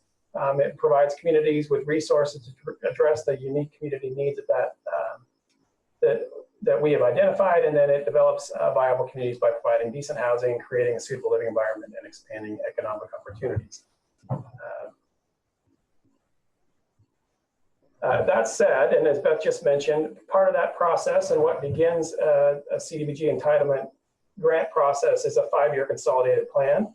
The 2020 allocation we're presenting today represents the 4th year in our current 5-year consolidated plan. And so as we move forward in this year, we will be looking at utilizing some admin money to help in the planning process over the next 2 program years in preparation for that next comp plan. Over the previous 3 years, we've done a pretty good job of allocating funding to public service activities around homelessness, around food access. We've done a good job of public facility infrastructure improvements, things of that nature. One thing we've identified, and the reason again for the housing affordability sort of bucket of money, is that we've identified in our con plan there was a high priority need for things like more affordable and diverse housing options, increase and preserve the level of supply of permanent quality affordable housing, increase approved access in Nampa, including transit, community infrastructure, and accessibility homes, and improve housing options for individuals fleeing a domestic violence situation. So those are some areas within the housing side of the con plan that were identified by the prior community engagement as high priority needs and goals that we would want to address. And so we were hoping to address some of those things with our housing affordability options. All things considered, so if everything meets a 5-year, falls within our 5-year consolidated plan, anything we fund also has to meet, as HUD would define, a national objective and an eligible activity. A national objective for HUD is really, they've narrowed it down to 3 things. The first being something that would benefit low and moderate income persons. You usually handle that via an area benefit, so by census tract or with limited clientele, by awarding funding that benefits specifically victims of domestic violence or seniors or people with might have physical handicaps. Definitely in the low to moderate income would be things related to housing, so providing housing stock for low to moderate incomes individuals, at least 51% of which would be housed in an affordable way. And then of course some job creation and economic development. The second national objective is related to the prevention and elimination of slum and blight. We have had a program in the past that address some of those issues with our downtown facade program. And then the last is an urgent need. This is typically something that would be more characteristic of a flood or a hurricane, earthquake, or something along those lines. It's more rarely used in the world of CDBG. But those are the 3 national objectives that we try to fit all of our activities within. If all of our activities or things we want to fund fit those 2 criteria, then we can then start to narrow it down into the very specific categories of funding. Our current, I guess, funding limits that are set up by the Department of Housing and Urban Development are public service cap, which is at 15% of our current year's allocation, and then planning and administration is limited to a 20% cap. And then everything outside of public service and planning administration, I just call it non-public service activities, we can fund with the remainder of those grant funds. So we have a lot more latitude and leeway with those funding, and that's what tends to fund things like sidewalk, playground improvements, things like that. So with that in mind, we have right now 801,846 available from the current 2020 program year allocation. Of that, at the 20% funding cap, we're hoping to get 160,369 to go towards the planning and administration budget as identified by Beth. The remainder, which is 641,476.80, will be for all the other projects. So we are recommending this year to fund public service at the full 15% cap, which would raise the amount up to 120,276.90. And then the remainder would be the 521,199.90 that would be for the non-public service activities. There is a shortfall in that funding between what we've allocated and what we want to, or what we received and what we allocated. And that shortfall we anticipate to be made up with prior programs funding of $25,067.98. And that would allow us to have a balanced budget at $826,913.98. So on the public service side, as previously mentioned, we will at the end of this presentation ask for council to make a motion to fund public service at the 15% of our current year grant allocation. So that would get us a total of $120,276.90. And then that amount of money we can apply to up to 4 public service applications that we want to fund, and that is per our own internal guidelines as far as administratively what we feel like we can currently effectively and qualitatively do a good job administering. And so we are going to kind of stick with that for the time being. So we will fund 4 of these 6 applicants. As Beth previously mentioned, the 4 we've recommended for funding. We do see a need in all of these activities. Every one of these public service applicants will have probably a strong presence as we move forward with any response we have related to coronavirus. But the ones we've recommended funding for the 2020 regular grant funds are homeless activities. So rapidly housing families who are experiencing homelessness and getting them into housing in a stable long-term way. That would be through Catch and Salvation Army. We recommend funding some food access activities through the Salvation Army, or excuse me, St. Alphonsus Meals on Wheels. And that is food access to homebound seniors, which we also see a potential need as we move forward in this current and future program years. And then the Nampa Family Justice Center, it's their 2nd year requested funding for emergency sheltering, that they will use that funding to, when families or individuals come in experiencing domestic violence, they take those funds and they help provide short-term housing solutions so that until they can get them into a more stable, safe environment. Nampa Family Justice Center, just for record, has partnered with some local housing providers, and the local housing provider has made some improvements to their facility to improve security and safety for the Nampa Family Justice Center, and they've dedicated some rooms to be available full-time to them. And so as we move forward in this 2nd year, last year they received some funding for about a half a year's worth of program years money, and this year we're hoping to fund a full year's worth of emergency housing funds to them in an effort to keep that relationship going and further develop the need for these kinds of partnerships to exist to help us leverage and spread our money further throughout the community. So I applaud their efforts and I appreciate what they've done so far. And the remaining two that we did not recommend funding for the rental assistance activities, homelessness prevention, which would be utilities and rent assistance, and then sort of youth services for the Boys and Girls Club or things along those lines, we have identified as really sort of high quality candidates to receive some stimulus money as it comes in over the next couple months. That those activities we feel like would be a very good fit for that. And so hopefully with those funds, we will be able to fund all 6 of these activities, even into the 2020 program year, just some with some stimulus money and some with regular grant funds. The next 2 areas of funding are the administrative, which I've sort of covered, and Beth has covered quite a bit. We are requesting the full 20% to help us offset over this year and next year the cost of the additional costs associated with the consolidated planning process. And then the non-public service activities, we are funding at 546, 267, 88. That will include 3 of our CDBG run programs. So the housing repair loan program, brush up Nampa, and sidewalk repair program.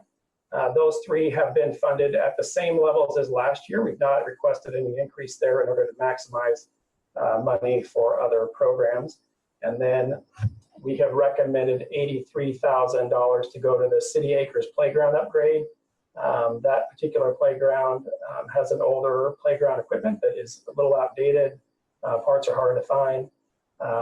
And it would increase it, or it would replace it with something that meets the safety and ADA requirements as identified in the council packet. We do recommend that one at $83,000. The public works activity is some sidewalk pedestrian improvements. So it'd be ADA ramp improvements on 16th Avenue between 3rd Street and 5th Street. If memory serves, that would potentially improve up to 18 sidewalk corners to be ADA compliant at the $140,000 funding level. The housing affordability, which we've touched on quite a bit tonight, and I think Beth did a great job explaining kind of our rationale behind funding a bucket rather than individual activities. The reason behind the $96,000 at this particular moment is because we have been in communication with a couple developers that are looking at doing some multi-family units, and they are asking for some participation that they would probably have all this financing sort of secure this fall, and we'll be looking for some funding in the fall of 2020 program year. So we do have we think some shovel-ready projects on the horizon.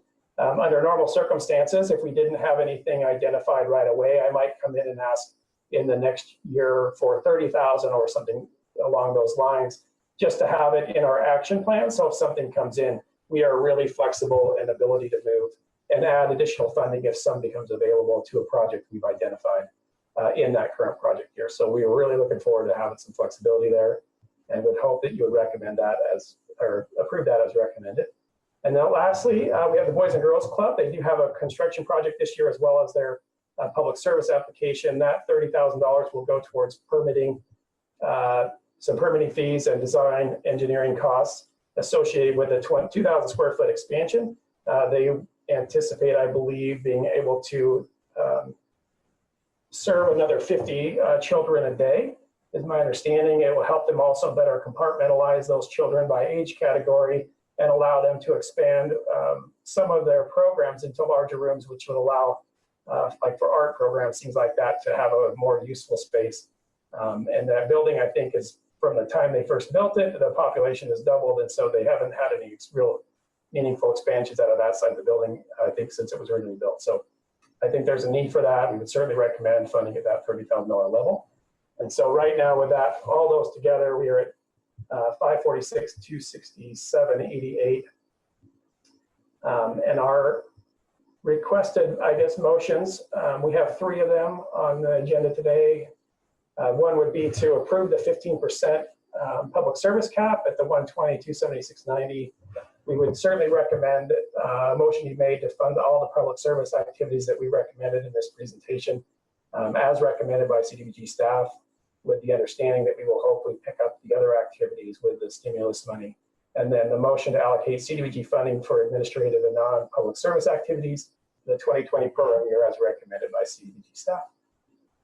Does anyone have any questions? And I apologize if I went too fast. I'm better in a room with people's facial expressions and feedback. Mayor, I have my annual questions. Mayor Kling, Councilman Bruner, may I real quickly? You I have certainly to may. state a conflict of interest. I currently serve on the Nampa Boys and Girls Club Board of Directors. So I've been in touch with Doug Waterman to see what conflict that poses in this. So I will be abstaining from any vote relative to the Boys and Girls Club. Okay, and while we're on that subject, I've also got the councilman on the approved public service funding allocation, which is item 5.5. Councilman Rodriguez, do you also need to recuse yourself on that one? Actually, Mayor, I've been talking to Matt over the last couple of days, and rather than lose a vote, because I'm on the advisory board of the Salvation Army, I decided that it's more important to fund money than to be on the advisory board. I will still help them in any way I can, but I can't lose a vote for such an intricate part of our community. So I effectively resigned just when was the other day, Tuesday, Matt, something like that.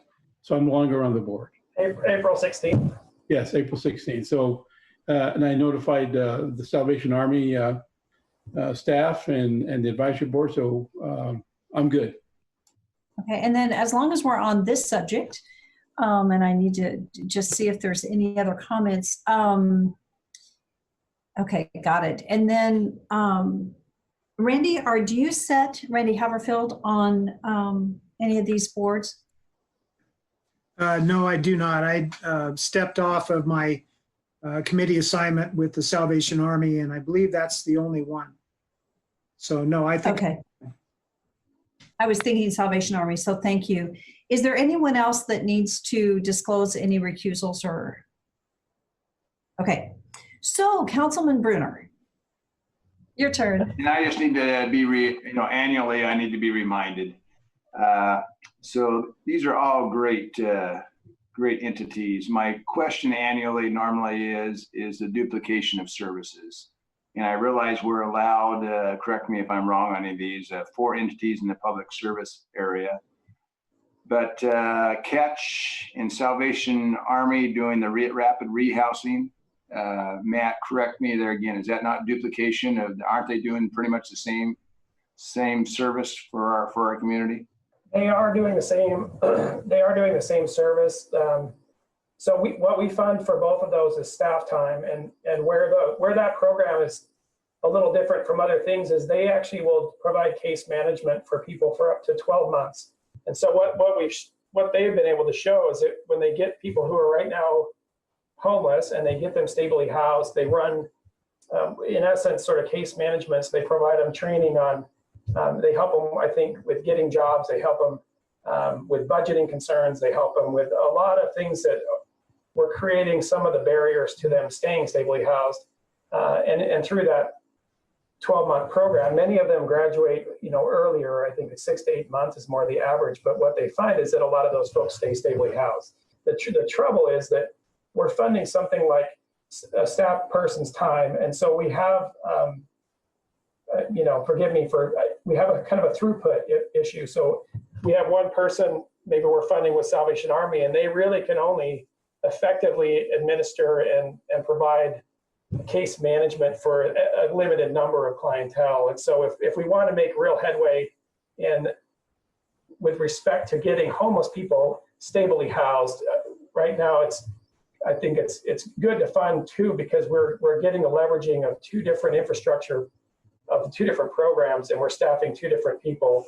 And they have their own administrative supports that go along with that. So we can pay for a part person with Catch and get results, and we can pay for a part person with Salvation Army and get the same amount of result. And so for me, it's really about the throughput. So ideally with funding 2, you could fund 1, but I think we would need to double our funding and increase it to allow for them to hire additional staff.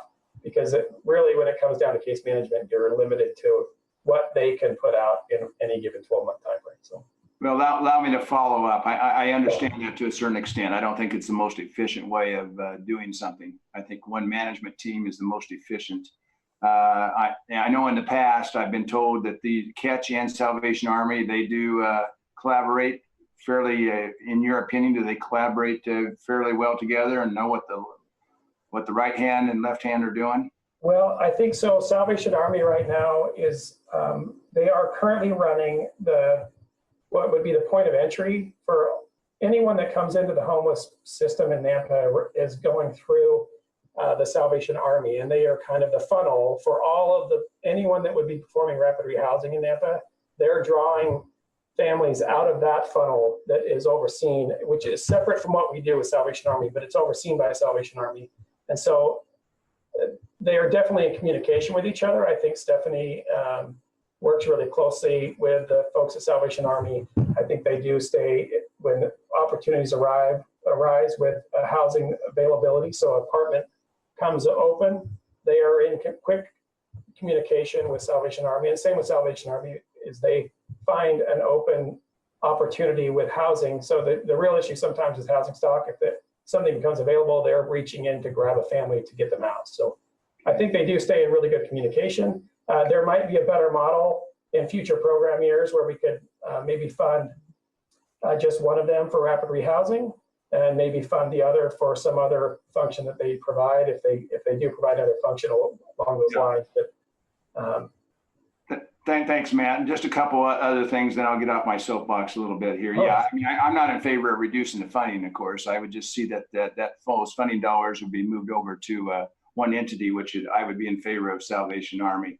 Just a question though, on Catch. I see the 20,000 that you are recommending is going to salary. How many salaried personnel does Catch have? They have two people right now. I see the total dollar amount for benefits and salary. They have two people. We pay right now, the current 2019 program year, we have 20,000 allocated to them. This time around, we did a little less. It was sort of a uniform. We'll cut to all the budgets because we were a little over budget. But they currently staff with our funding and other grant funding, so they're very well leveraged.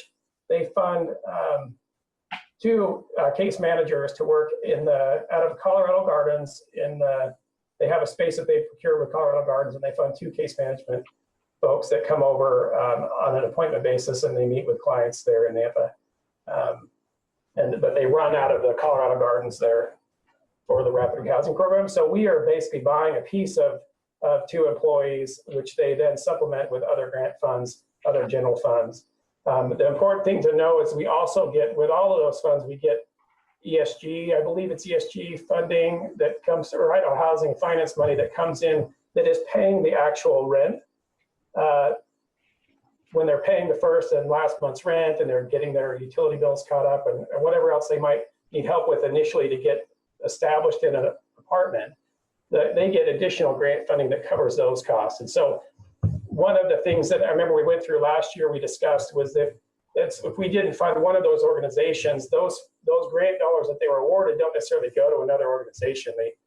If we didn't fund Catch, they would have to find it. They would basically do Canyon County, but it may not always be in Nampa. So by funding them with some staff time, yeah, I kind of recall that. That's what I'd kind of forgotten. So that's a good point. My final question is then for a referral, I take it these are not usually homeless people that are calling Salvation Army or a Catch. I take it it's usually a referral. So for a referral agent, someone agency referring this, how do they decide whether to go to Catch or go to Salvation Army? Well, what they enter into. So IHFA received some funding to establish this this Homeless Connect initiative, I believe it's called. And so, Salvation Army was designated as the organization to run that. So anytime somebody comes into our Nampa community and is deemed, they come to the Salvation Army, or in any way they come through 211 Connect, or they come into that portal as a homeless family or an individual, they actually they're managed through that system and put onto a list of people. So as anyone that's trying to provide or house homeless families or individuals, they can come in and they take people out of that system, which is organized by one party, one group. So the theory being they'll be more efficient at getting people to those with funding by having it all come through one funnel, one source of data. What will be good for us down the road because of that is that we will, I think, have access to that data to find out sort of the demographics through idle housing of who is in that portal, how long are they staying in that portal, what types of family demographics are we looking at. Those kinds of data will be useful for us, but as it relates to somebody getting a referral out, they're all going to reach in and get it from the same place in Nampa. In Boise, I think it's run by a different organization, but they're all doing the same thing. Okay, thank you very much, Matt.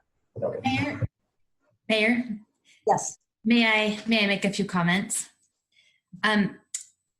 So coordinated entry is what Matt's talking about. And so what that does is the Salvation Army operates as the coordinated entry provider. And that is expressly because people who are experiencing homelessness are dealing with crisis.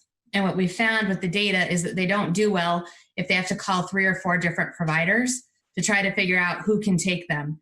And so the coordinated entry is really just that. It's a coordinated point then to funnel those folks out to who can best help them.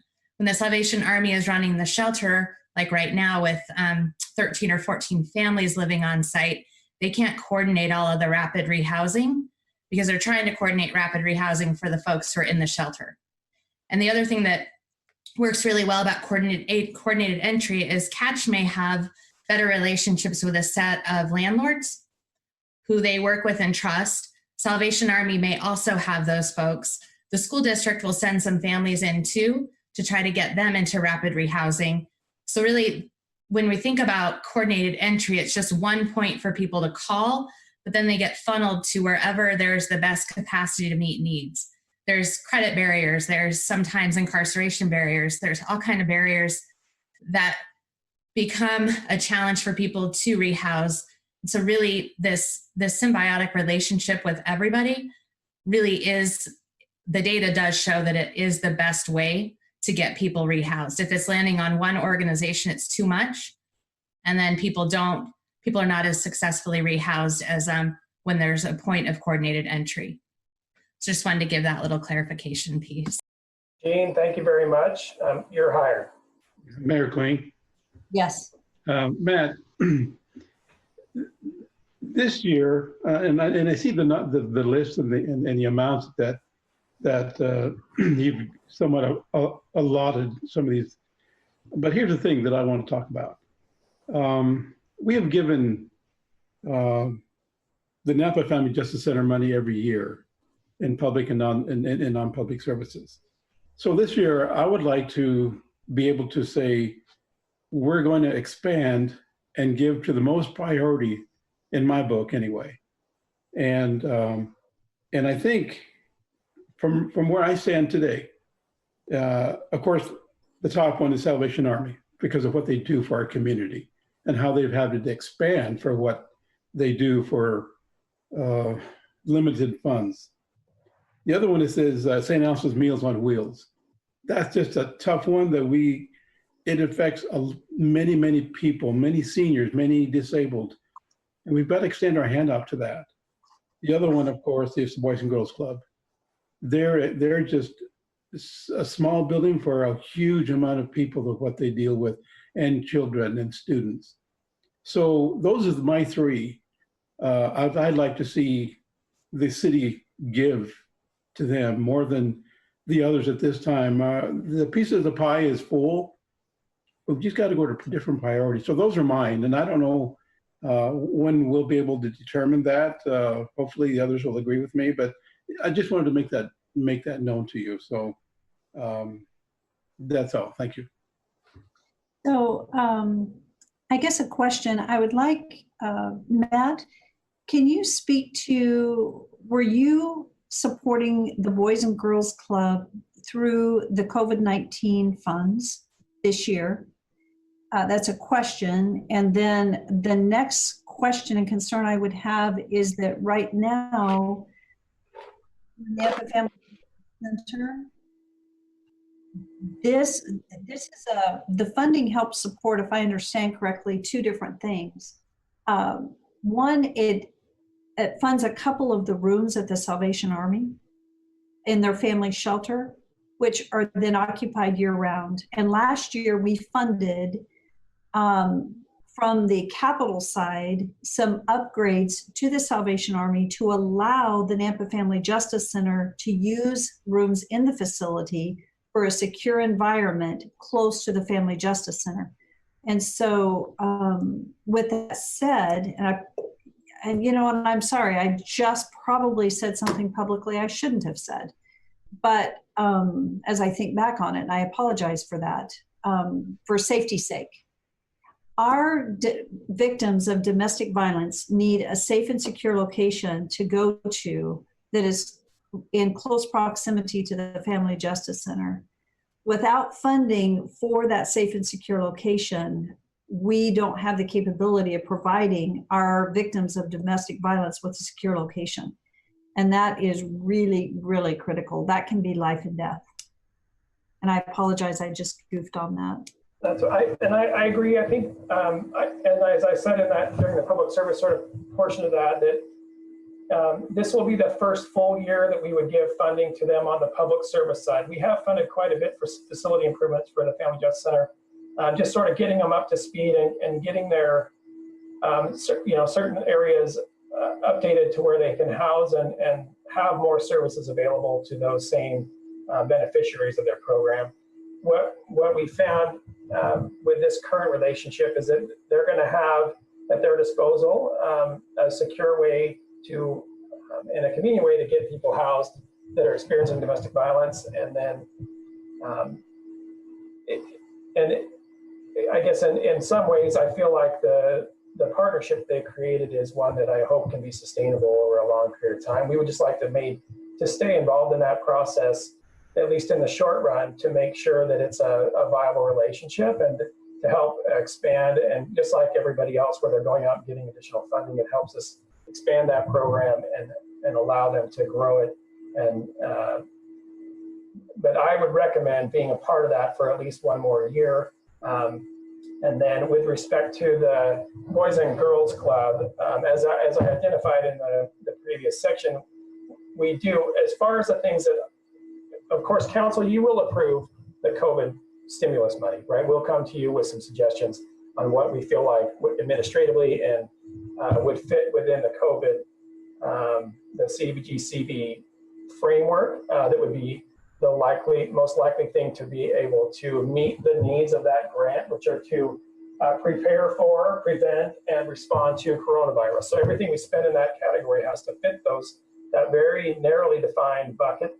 And so in our initial analysis, things that Boys and Girls Club are currently doing would be a very strong fit for those funding dollars, because they're making a lot of leaps and efforts to help assist with some food access to families and school districts, with some child care services for first responding families, which have under its own weight increased requirements for sanitization and separation of children. And so a lot of logistics that they have to navigate, and those costs and issues are kind of really tied to what this funding is for. And then with respect to the rental assistance and utility assistance, those two programs we feel like would be the easiest and best fit to both administratively get the money out the door. They are currently not funded in our 2019 action plan. And so by funding them with CDBG stimulus dollars, we can get money on the streets for rental assistance and utility assistance in 2019 program year, so this current summer, with just an amendment to our action plan. And then we can fund enough, hopefully, to carry them through into the 2020 program year, allowing for us to potentially cover portions of their budgets for all 6 of those activities through the rest of this year and into 2020 program year. So as far as the CDBG staff go, we highly recommend funding as recommended, because it'll give us, we think, the best shot at getting all of those activities funded, and done so in a way that is going to be the most likely to stay compliant with those stimulus dollars, because we will again be monitored on the way we spend those monies, separate from our normal CDBG grant allocation. So those are 2 activities that I have high confidence that we can maintain level of compliance for, as well as meet all of the requirements for the COVID CV money. So my recommendation would be, as recommended, fund those 4 activities with the understanding that we are going to do everything we can, with your approval, of course, to fund rental assistance and utility assistance, which could help make up for some of what Doug Racine was talking about. We can help some folks make some of those payments. And then we could also provide some staff time to places like Boys and Girls Club for their current and immediate attempts to help mitigate some of the issues as we try to get people back to work. They may not have places to put their kids. And so I applaud what they're doing, and I hope that we, through your support, can fund those here in the next month or two. But that way we fund them all. Mayor Kling. If I could just follow up and say one more thing. In addition to that, the COVID-19 stimulus dollars are going to be available sooner for the Boys and Girls Club use than if they go through this funding mechanism, because these funds aren't going to be received until probably February. And, you know, it's next year when these come available. The COVID-19 funds will be available much quicker. And then in addition to that, under the non-public service projects, there's the recommendation to fund the facility expansion for the Boys and Girls Club. So I think that actually what Matt's explaining is that we can actually fund more the way that they've suggested this allocation, which is very positive because they're all very worthy projects. Go Mayor ahead. Kling. Yes, and that's one thing that I want to clarify is that we still need to continue with the Family Justice Center, but I was wanting to divvy up the money in a little more equitable way. The Salvation Army deals with and works with Catch and also the Family Justice Center. So I don't want to take that away, but I was hoping under the COVID grant that we could somewhere funnel some more to the Boys and Girls, and to the Meals on Wheels, and so that's just all I'm saying. So And Victor, Councilman Rodriguez, just because I say that we intend to fund things like rental assistance and youth services does not mean that's all we will fund. So the benefit of having things like rapid rehousing, food access currently funded in 19th program year is we can actually also flow money in to help whatever increased need they've seen due to coronavirus. We can flow money into them with just a modified agreement because they're already in our 19 action plan. Rental assistance is not in our 19 action plan, and neither is youth services. So we have to amend, if we want to provide funding for those, we have to amend our action plan anyway. So for me, it's sort of a lost leader to fund them in the regular program year and then turn around and fund them, amend our action plan to try to fund them in 19, because we can accomplish 19 and 20 through a stimulus funding avenue. But again, that allows us to fund them all without creating a lot of duplicated administrative work. okay, and that's what I was trying to get at. So, but you explained it much better than I did. So thank you. Well, we'll see you on the recording of this. Thank you. So I think what I'd like to do is go ahead and move down to our action items, and we can have further discussion as we move through the action items. I will say that Matt and Beth have been very gracious to listen to a ton of questions from me and concerns that were not unlike Councilman Rodriguez and Councilman Brunner. So, but as I've listened to them and the tremendous work and consideration that's gone into where they are right now of looking how they could fund really every request that's come in, but it's looking at how they can fund it, the COVID stimulus funds through the CARES Act versus this program year. I think they've done a really good job, and personally I support their recommendations because they've really dug into it. One thing that we do know is that long-term with CDBG funding, we want to be looking at raising up new projects and not have total dependence on these CDBG funds. And really that's where I was hoping we would go. But I realize this year is not the year to have huge change because of the challenge that we're in, the financial challenges and what we're facing. I do appreciate the fact that they have taken into consideration the housing issue of setting a bucket aside.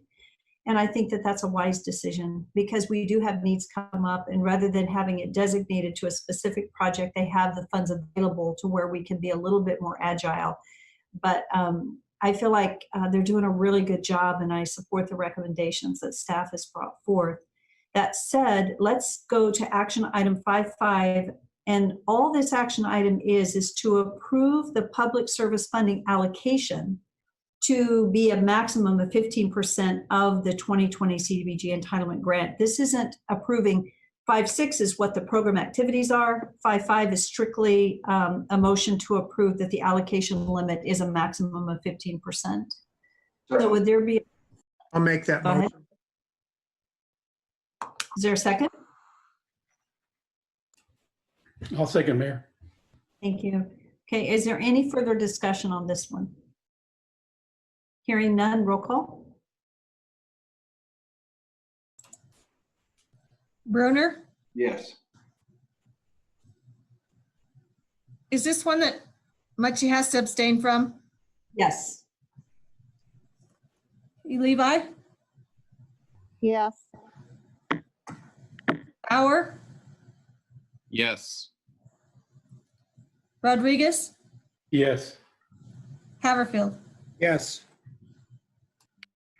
And then item 5.6 is to allocate the CDBG funds for public service activities for the 2020 program year as recommended by CDBG staff. And this is the discussion that we just went through, that their recommendation is to fund those 4 entities as they have set forth in the discussion. So would there be? Go ahead. I'll make the motion, Mayor. Thank you. Is there a second? Second. Thank you, Jacob. So it's been moved and seconded. Is there any discussion? And I don't believe, Jean, do you have to recuse yourself from this one also? Yes. Okay, so is there any further discussion? Seeing none, roll call. Rodriguez, Yes. Bruner, Yes. Levi, Yes. Bauer, Yes. Haverfield. Yes. Okay, so item 5.7 is the administration and the non-public services activities. And so we've not spent time on that. So why don't we move to that at this time and let Matt go ahead and finish any, or Beth, any discussions regarding this piece. It's already discussed. Do we have anything else to discuss on this one? Are we good? No, I'll Maybe- make the motion, Mayor. He already discussed it pretty much, I thought thoroughly before. So. Okay, I'll second the motion. so it's been moved and seconded to go ahead and allocate it as suggested by staff. Is there any further discussion? And I have down that Munchie's going to recuse herself on this one. Roll call. Rodriguez, Yes. Levi, Yes. Bauer, Yes. Haverfield, Yes. Bruner. Yes. Thank you. Thank you for the discussion. Thank you for the presentations. For staff, is there anything that we missed? No, thank you, Mayor and Council. Appreciate your help. Yes, thank you very much. And to all the public service and applicants out there, thank you for what you're doing in the community. I get the pleasure of working with all those people every day, and they're phenomenal people. So I kind of wish you could all experience some of the things that I get to, but they're really amazing people, and I appreciate everything they're doing. Thanks, you guys. Thank you, Matt. And you know, the one thing different this year, Matt, is that you have, I can tell that you are working closely with these. You fully understand the scope of work. I know that you've worked diligently on the grant compliance side for each of them. And you gave considerable thought to how we could maximize, and Beth, working alongside you guys, gave considerable thought to how you could maximize these buckets of funds. And so that overall we can fund all the requests. And I really appreciate that. So thank you for your hard work and your due diligence. And thank you to all of our nonprofits and agencies that are doing the work. It's amazing and needed. So thank you all. You're appreciated. Thank you.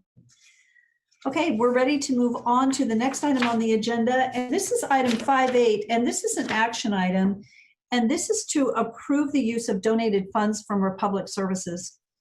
For the sake of the public, well, and for council, we received a letter that was not included in the packet, but I believe it was forwarded to council. You did receive it actually directly from Rochelle Klein with Republic Services. Since it's not in the packet, I'm going to take a minute and read it and I'll try to be really fast, but that's so that the public understands it. So Mayor Kling and Nampa City Council on December 20, 2019, President Trump extended the alternative fuel excise tax credit with the signing of the Taxpayer Certainty and Disaster Tax Relief Act of 2019. The legislation resulted in the rebate of federal fuel taxes paid on alternative clean fuels, including compressed natural gas for the years 2018 and 19. It extends it through 2020. Republic Services fleet of refuse and recycling trucks in southern Idaho, including Nampa, runs on the compressed natural gas. Republic Services has always felt that it was appropriate upon receipt of the tax credit rebates to transmit those funds back to our municipal partners in the communities in which those credits were generated. The amount each city will receive is based on the number of diesel gallon equivalents that are used to operate each municipal fleet during 2018 and 19. The city of Nampa will receive a rebate of $105,776 from Republic Services. Funds will be delivered the week of April 20, 2020. The 2020 rebate will be sent, so those are funds from 2018-19. The 2020 rebate we will receive in early 2021. We are uncertain as to whether Congress and the President will approve an extension of the alternative fuel tax credit beyond 2020. The rebate is made possible because of strong municipal partnerships. We appreciate your shared commitment to cleaner air and want you to know that today over 95% of the natural gas that Republic Services uses in Idaho is renewable natural gas. The renewable natural gas is derived from sources like dairies, wastewater treatment plants, and landfills. It has the lowest carbon intensity of all commercially available fuels, up to 70% lower than diesel, because it represents the beneficial reuse of methane that is already present in our environment. We will be furthering our commitment to clean air this fall as we begin incorporating all electric trash and recycling trucks into our fleet. We appreciate all you do to protect our community, and we're here to support your efforts. If you have any questions about the rebate, we're welcome to reach out to them.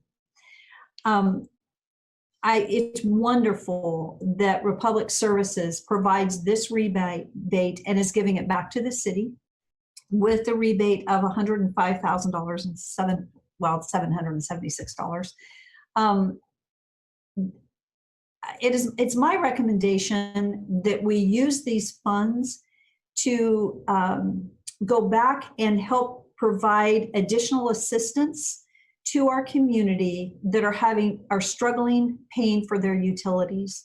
So this is derived as a utility, and that the rebate goes back in and we use it as assistance to the local community on our utility funds. As you know what our financial deficit is right now based on Doug Racine's report that he provided earlier. We've got a lot of citizens that are hurting at this point. We currently have our Nampa Shares and Cares program. I don't know that we would administer it. The question that I don't have resolved today is, how do we administer it? Do we administer it through Nampa Shares and Cares, which is Salvation Army? That is done via ordinance, and there are specific caps on who can use those, access the funds. Underneath the COVID-19 relief, they have relaxed the percentage of poverty and made it as much as 200% of poverty. We could actually provide broader assistance due to the unemployment situation we're in, and provide these funds outside of the Salvation Army, but we would have to identify how we're going to administer them. I have had some discussions with Beth Einig. I know they're really busy, but they've also looked at some additional utility assistance coming through the COVID-19 stimulus package and the CARES Act. So we could combine it all together and actually give, Beth may shoot me because I know they're really busy, but if we could work with economic development in the ongoing CDBG funds, if there are any further funds to help with utility assistance, and identify the path to provide the assistance. Tonight, it's really asking the council if they would approve the use of that $105,776 to provide utility assistance to the citizens of Nampa. I'll make the motion. I would support that logic. I think we're fortunate that we're heading into the spring and not the winter. If we were heading into winter months, it would be definitely a no-brainer to go ahead and go down that path. But I think that you're right on target with your effort here. Thank you. Councilman Bruner? I make the motion that we use it for the utility purpose that you recommended. I'll second the motion. Okay, it's been moved and seconded. Is there any further discussion? Roll call. Actually, it's an all in favor, but we'll do roll call. Rodriguez, Yes. Mucci, Yes. Levi, Yes. Bauer, Yes. Haverfield, Yes. Bruner. Yes. And thank you again to Republic Services for this rebate and our opportunity to provide assistance to our citizens with it. It's a huge help at this time, so it's very timely. We have 4 more action items on our regular agenda tonight, and the next action item is to authorize the mayor to sign a resolution with state and local agreement for construction with ITD for the Lone Star Road and Middleton Road intersection. This is one that is approved in the FY 2020 budget, and Tom Points is available. Tom, are you presenting on this one? Mayor Daniels presenting on this one and the next one. Mayor Kling, I'll make a motion to approve this. Okay, Second the motion. it's been moved and seconded. Are there any questions or is there any discussion? Hearing none, roll call. Bruner, Yes. Mucci, Yes. Levi,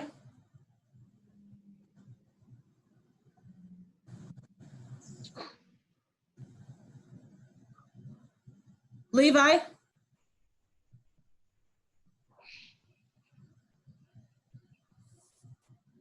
Bauer, Yes.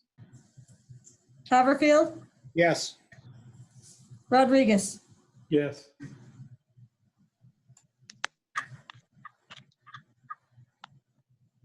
Okay, thank you very much. Item 510 is an action item. This is to authorize engineering to proceed with the formal bidding process for the Zone F sewer rehab, which is our FY20 project that was approved in the FY20 budget. Daniel, would you like to speak to this? Mayor Kling, I'll make the motion to proceed. I'll second. Okay. Are there any questions or any discussion? I just don't think we want to hear from Daniel tonight, so. Daniel, he lucked out tonight. Okay, it's been moved and seconded, and unless there's any question or discussions, hearing none, roll call. Rodriguez, Yes. Mucci, Yes. Levi,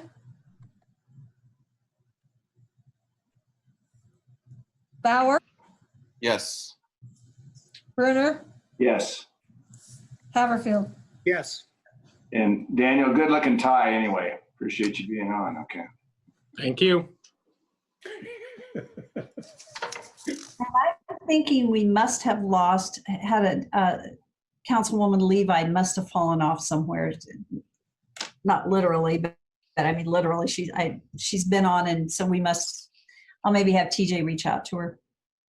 So item 511 on the agenda is an action item, and this is to authorize the mayor to sign a memorandum of understanding with Cat Creek Energy for future consideration of storage water shares. I know that legal has been involved in this and reviewed the memorandum, it doesn't say it, but I'm going to ask Doug, but I'm positive that legal has reviewed, correct?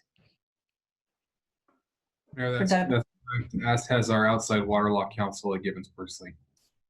Okay, that's right. Thank you. Okay, Tom, are you speaking to this one? Actually, I see Nate's online here, and Nate's going to take this one. Go ahead, Nate. Yeah, good evening, Mayor and City Council.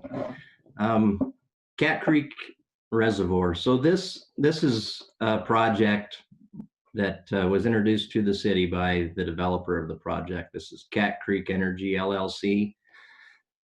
The project is a $2 billion with a B, power generation and water storage project.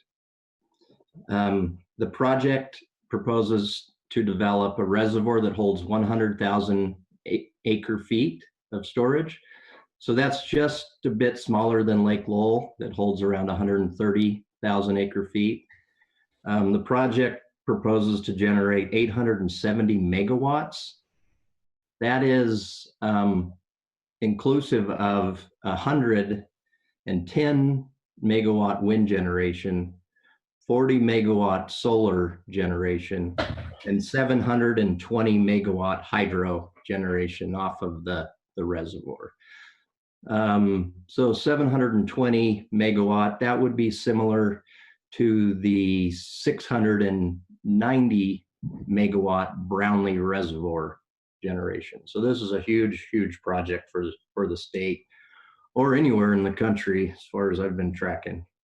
So those are some fun facts. Couple others, the size of this reservoir is around 2 square miles. So it's a little smaller in volume than Lake Lowell, but it's also 8 times the surface area smaller. That Lake Lowell's 16 square miles. This lake is only 2 square miles, so it's a pretty deep reservoir. So tonight, council, you're considering whether or not NAMPA will enter into an MOU with Cat Creek Energy LLC. This MOU is non-binding, and that's the way the city wanted it, the way it was negotiated with Gibbons Pursley. It essentially gets the city of Nampa a seat at the table to negotiate for up to 10,000 acre feet of water storage. Now this storage is upstream. It would be a surface water storage. It's a water resource that Nampa doesn't have. We have groundwater, we have irrigation water that the irrigation districts control. This would be an opportunity for Nampa to negotiate an upstream water storage of their own. I'll give you a little map here where this project sits. Some of you may be familiar with Anderson Ranch Reservoir. That's about 20 miles northwest of Mountain Home. Cat Creek would sit up on the rim above Anderson Ranch, and basically just northwest of Little Camas Reservoir. It's on some private property. The lake plans to be lined, non-recreational, strictly storage and power generation. Now here's where I figure out how to stop sharing. So Nampa gets a seat at the table for this MOU. No expense. The project is anticipated to deliver first water to the valley and those that enter into an agreement in 2024. So the developer of the project feels like they're very close on permitting. And once the permitting is done, as outlined in the MOU, the city would then start negotiations, and the city has up until the project is ready to deliver water to reach an agreement for the purchase of 10,000 acre feet or less. So tonight, this request is for City Council to authorize the mayor to sign the MOU with Cat Creek Energy for potential purchase and negotiation of water rights at this storage project. Thank you. Mayor, if I may, Nate, and since this is non-binding and no expense, I take it there is a sense of urgency to get a seat at the table. Is that your understanding? Yes, the urgency is that, and excuse the informalities there, Mayor and Councilman. Don't have to worry about that with me. All right, if I may, the urgency is on Cat Creek Energy. They do have water rights for the hydro project. They are going back and filing for additional water rights for irrigation and municipal use. This MOU would support the project's need for water storage. With that, so in a way, that's the urgency Cat Creek is looking to file this week. Okay. So Mayor, Nate, what I would appreciate though, before any negotiations, I realize this is a verbal commitment, but I don't think there's anybody we can trust more than Tom and you. But as you know, you've heard from citizens, I've heard from citizens that there are concerns. I'm not going to go into those detailed concerns, but some of these citizens are very experts, have background in these areas, and also with the fish and so on. So I would just make a strong request that you sit at the table with these people before we start going into negotiations, et cetera. Mayor, Councilman Brunner, definitely all right. We can do Thanks. that. Mayor Clay. Yes. Nate, it looks to me that this has been a project coming on years now. Idaho Power started it, and Cat Creek was formed for the sole business of profit by reverting water rights. And what they're going to do is similar to what other water agencies do, is that they make us pay for it. And right now we don't know what that is. So if the city of Nampa is already using reusable water in our permits, why would we need to pay somebody else for their profit for their water when 20 years from now that we won't need that? So I also think, based on reading all these documents, that the reason why they want us on board is so they can go to the Public Utilities Commission or whoever agencies that they're applying for, is to say, well, we have Treasure Valley cities in their support. They're supporting them for their project. So I don't know if they've even talked about cost. And I believe it's going to be 20, 30 years from now before we even get to that point. But I worry about this. I'm not sure, because there's been a lot of questions asked about this with no answers. I don't know what their financial stability is, the Cat Creek Corporation, or why they were even formed, why they even come to this. So I know they've been in somewhat of a legal issue with the Boise and Suez Canal or Suez Water. So I'm not going to be supporting this until we get more information and it makes more sense to me. To come before the council on very, very short information, inaccurate information, but probably I would suspect would be better for them to come to us and their representatives tell us what they're doing. I can't impose anything of MOU of any kind without knowing full how it's going to affect our city and of course, our residents, who we're having to increase every time they turn around. We're increasing water, irrigation, and sewer. So I would ask that we hold off on this until more information is come forth. That's my stand. So I have a quick question, and Tom or Nate, can you speak to the, with this MOU, it's my understanding that we're really not obligated in any sense, that any obligation would come at a later time. It's that we're raising our hand at this point and saying, yes, we're interested. in water shares, a percentage of this water, and that any obligation would come at a later time at which that would come before council and we would have further discussion. Am I understanding that correctly? Mayor Kling, yes, correct. This is an MOU that essentially says that the city of Nampa would like to try and reach an agreeable price for a volume of water at some time in the future. There's no commitment beyond the good faith effort of both parties to try to reach an agreement. Mayor Kling. Yes. Nate, in looking at the literature, the answer that Tom had sent back to one of the individuals that has been mentioned, but not mentioned by name, he stated that we're not looking at any costs incurred by Nampa for at least 5 years. And at that time, if we do decide to purchase it, there's a value of about 150 to 200,000 per year. Now, it also talks about the cost of an irrigation well at about $1 million. But if we were to purchase the water instead of putting in another well, could impact fee dollars be used for this water purchase?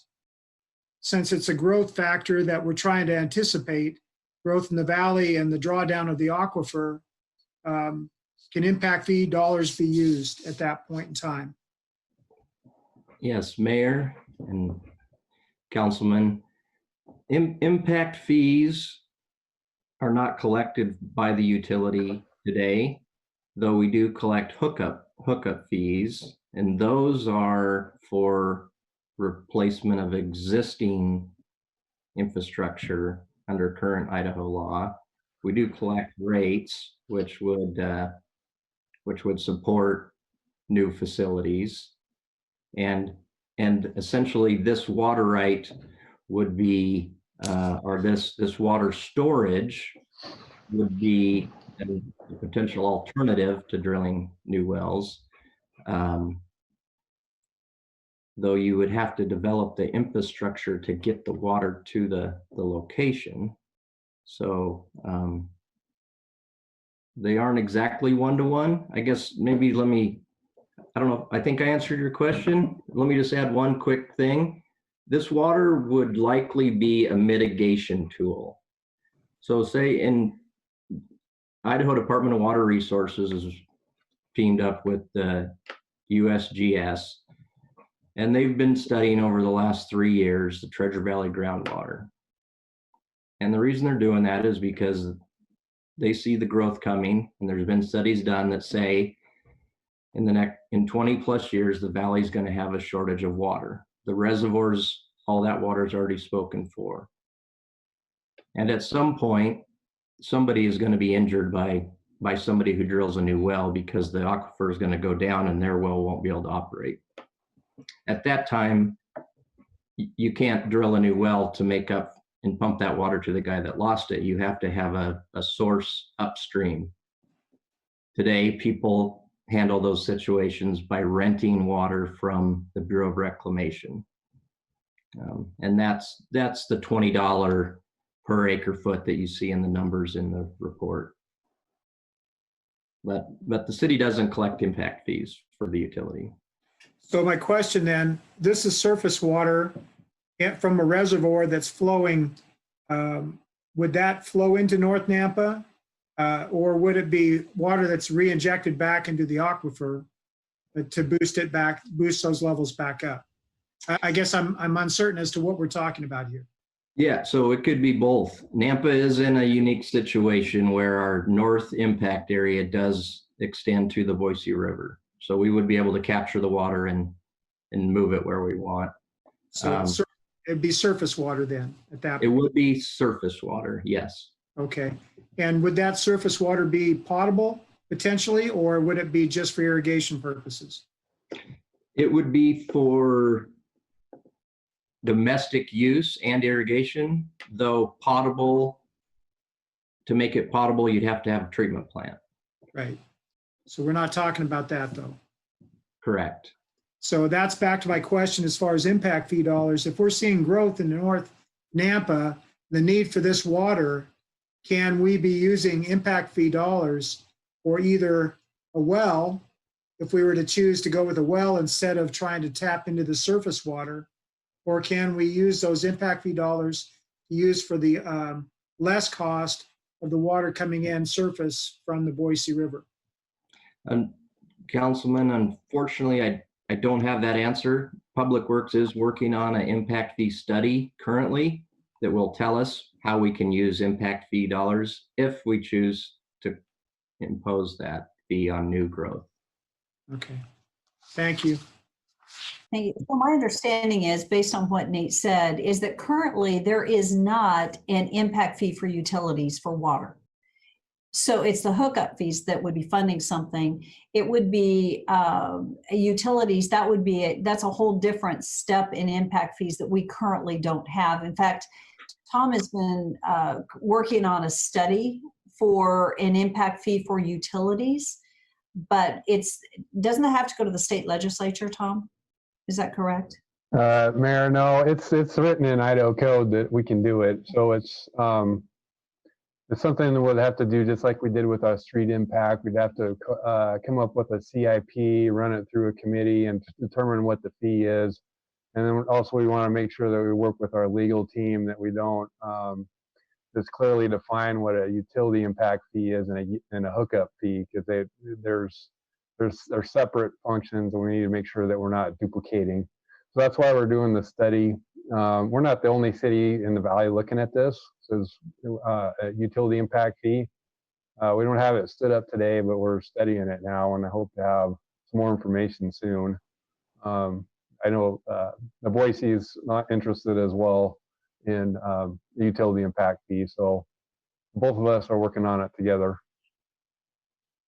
So Tom, for clarity, it's my understanding that, is it correct that no one else in the state of Idaho currently has a utility impact fee? Is that correct, or is someone currently operating with one? That's correct. There is not one in Idaho for utilities, but the code does say that we can use it for wastewater, irrigation, and domestic water. Perfect. Thank you for that update. It's appreciated. Are there any further questions for Nate? And Nate, I like your background. That was that was perfect for the discussion tonight. So are there any further questions this evening for Nate? Mayor Tween, yes. This is for Nate. Nate, why isn't Nampa Meridian Irrigation District involved in this?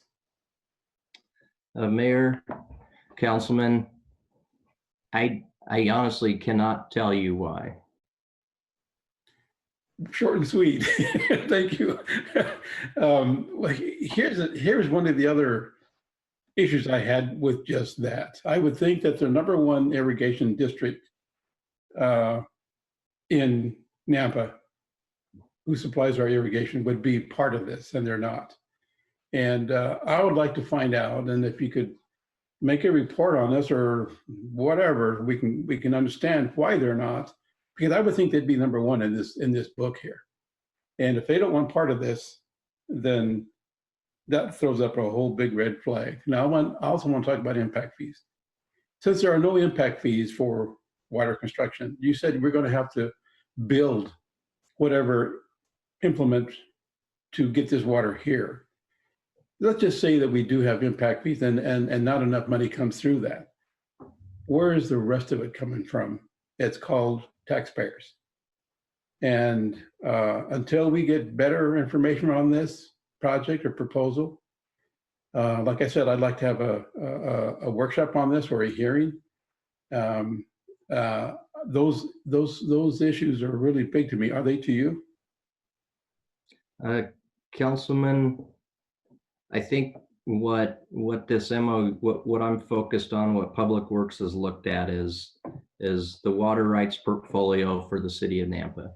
Today, city of Nampa has an estimated 20 years of water rights in our portfolio. This is for the future, 20 years to 50 years. Okay.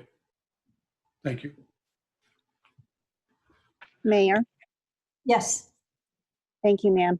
I am very excited that we are looking into the future.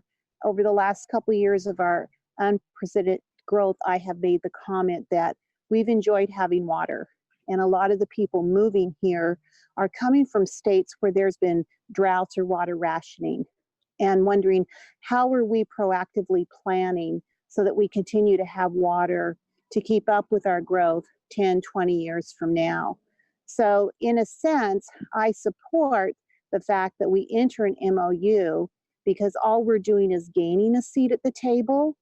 But if anything comes up, and correct me if I'm wrong, Tom and Nate, if anything transpires or there are any offers on the table, they have to come before council and we would have to approve them. But I also agree with Councilman Rodriguez when he was saying, we need to look and find out where, I believe he said Pioneer, Meridian, I can't remember specifically, was not interested. I would encourage the staff to investigate as to why they would not be interested in that. I know over the last few years, I've had endless conversations with Darren Coons. And just kind of a sidebar, if you want to go learn all there is to know about water rights, you can go talk to this man, except he's retired, and your head will explode. And he talks about how precious water rights are, and people have killed each other with shovels over water rights in Idaho. And so I take it very seriously, because as we continue to grow, the foundation is water. And if we can't offer water in our city, we really cease to be a city. Thank you, Councilwoman Levi. Are there any further discussions? So I would stand for a motion on this. And I want to say, even though it's a council decision, I do support this for the very reason that it's very forward thinking. I think that we have got to be ahead of the game. And while we have the opportunity to put our hat in the ring, for lack of a better term, to say, yes, that we want to reserve this opportunity while we have the chance to reserve the opportunity. It could be 20 years down the road, we need that. And as Nate said, and Tom, this is very preemptive, but nothing will be done unless it comes back to this council for approval. And it may be 5 years before anything's done. Basically, we're just in advance saying we need a piece of this to look to the future of our community. And I appreciate that, the foresight to be looking for us and what our city may need 20 to 50 years from now. So with that, is there a motion on this? Yes. And I would, again, I would just echo some of the things that have been said. We know that the reuse water that we're going to be getting from the wastewater treatment is still going to be available for future industrial use. And to have these potential water rights for future growth at no cost today is really a low risk and a high benefit. So I'll make the motion to authorize the memorandum of understanding as presented. Second. It's been moved and seconded. Is there any further discussion? Hearing none, roll call. Rodriguez, No. Bruner, Yes. Levi,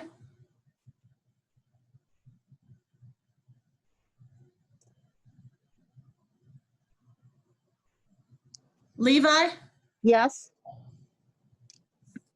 Bauer, Yes. Lecce, Yes. Haverfield. Yes. Thank you.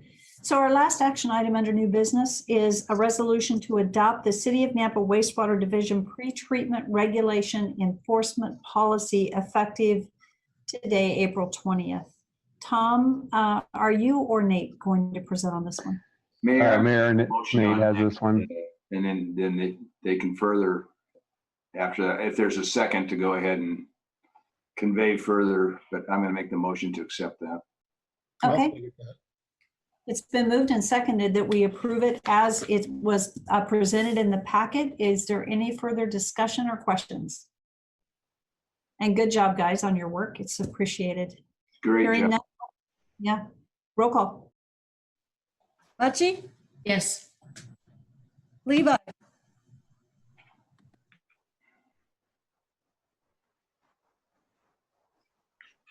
Levi,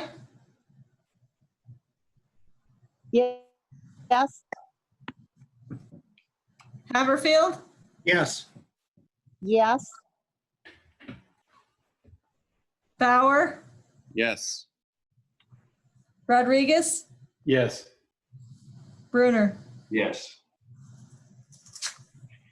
Thank you. Thank you, Nate. Thank you, Tom. Appreciate your reports this evening.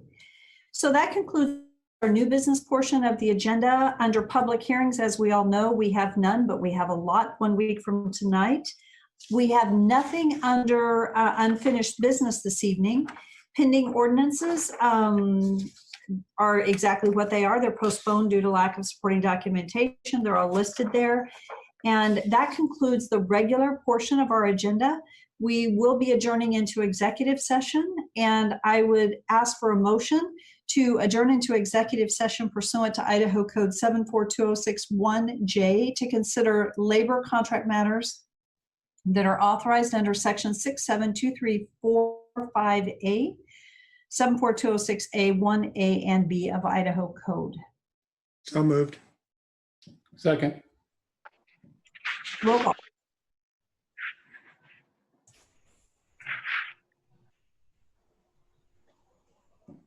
Roll call. Bruner, Yes. Mucci, Yes. Levi, Yes. Bauer, Yes. Rodriguez, Yes. Haverfield. Yes. Thank you. For those that are watching via live stream, we will not be returning to this platform. Just a reminder that we do not make any decisions in executive session. We will be adjourning following the executive session. For council members, you will be leaving this platform and you will be resuming in executive session on the platform that was provided to you. So we will resume in just maybe 3 minutes in the other meeting environment, and we'll be ready for executive session. So thank you to those that joined us this evening. It's appreciated. Thank you.